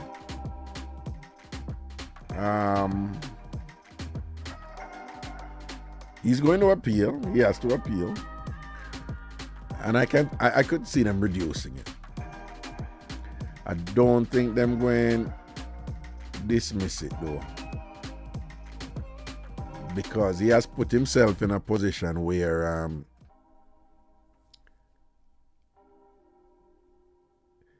there's some things in law and in litigation, in the administration of the law, that are stated in the black letter law or in statute, and there's a lot that goes on that's not stated, like personalities and so forth. You don't want to piss off a judge, and the judge will do something because the judge pissed off, but the judge not gonna tell you so they might do it and piss off. And he has maneuvered himself into a position where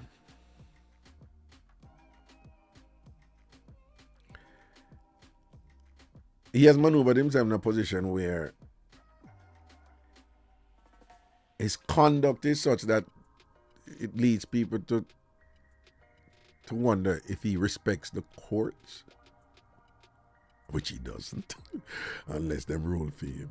Because him keep things simple, If you rule for me, you're the greatest. And if you don't rule for me, you're a disgrace, his favorite word.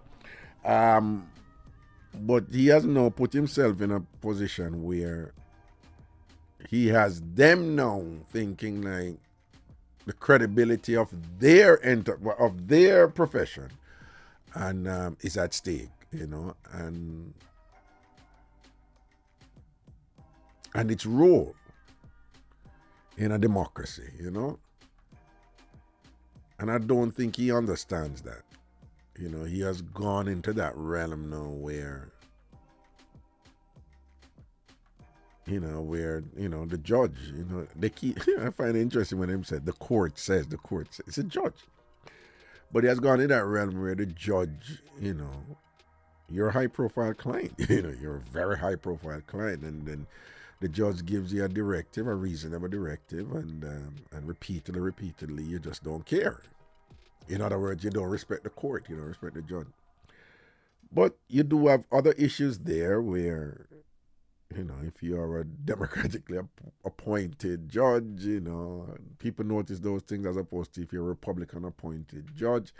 So that those type of machinations exist also, in the judiciary. And some of those things,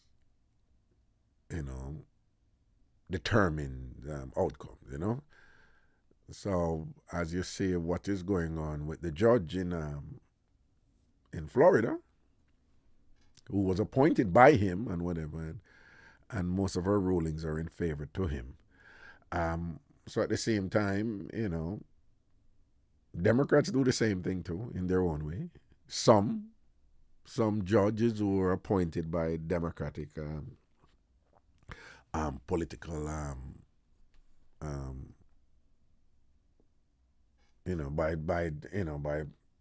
by Democratic president or whatever, they do the same thing too. So let's be fair, Democrats rule more favorably for Democratic clients, and Republicans rule more favorable for Republican clients. So if he gets into a situation where you have some of these diehard, Republicans, they'll rule for him. It's going to be a little bit difficult for it to happen in the Second Circuit. The Second Circuit is you have the circuit courts and the appellate bodies. You have the trial court and then whatever ruling comes there, as you all know, then you can appeal to the appeals court, and then the appeals court, the one for New York is the Second Circuit. So it's going to be a little difficult for him to get a favorable ruling from them for this. If he was down in Alabama or Georgia or whatever, it could be a little bit better for him down there in Florida and so forth.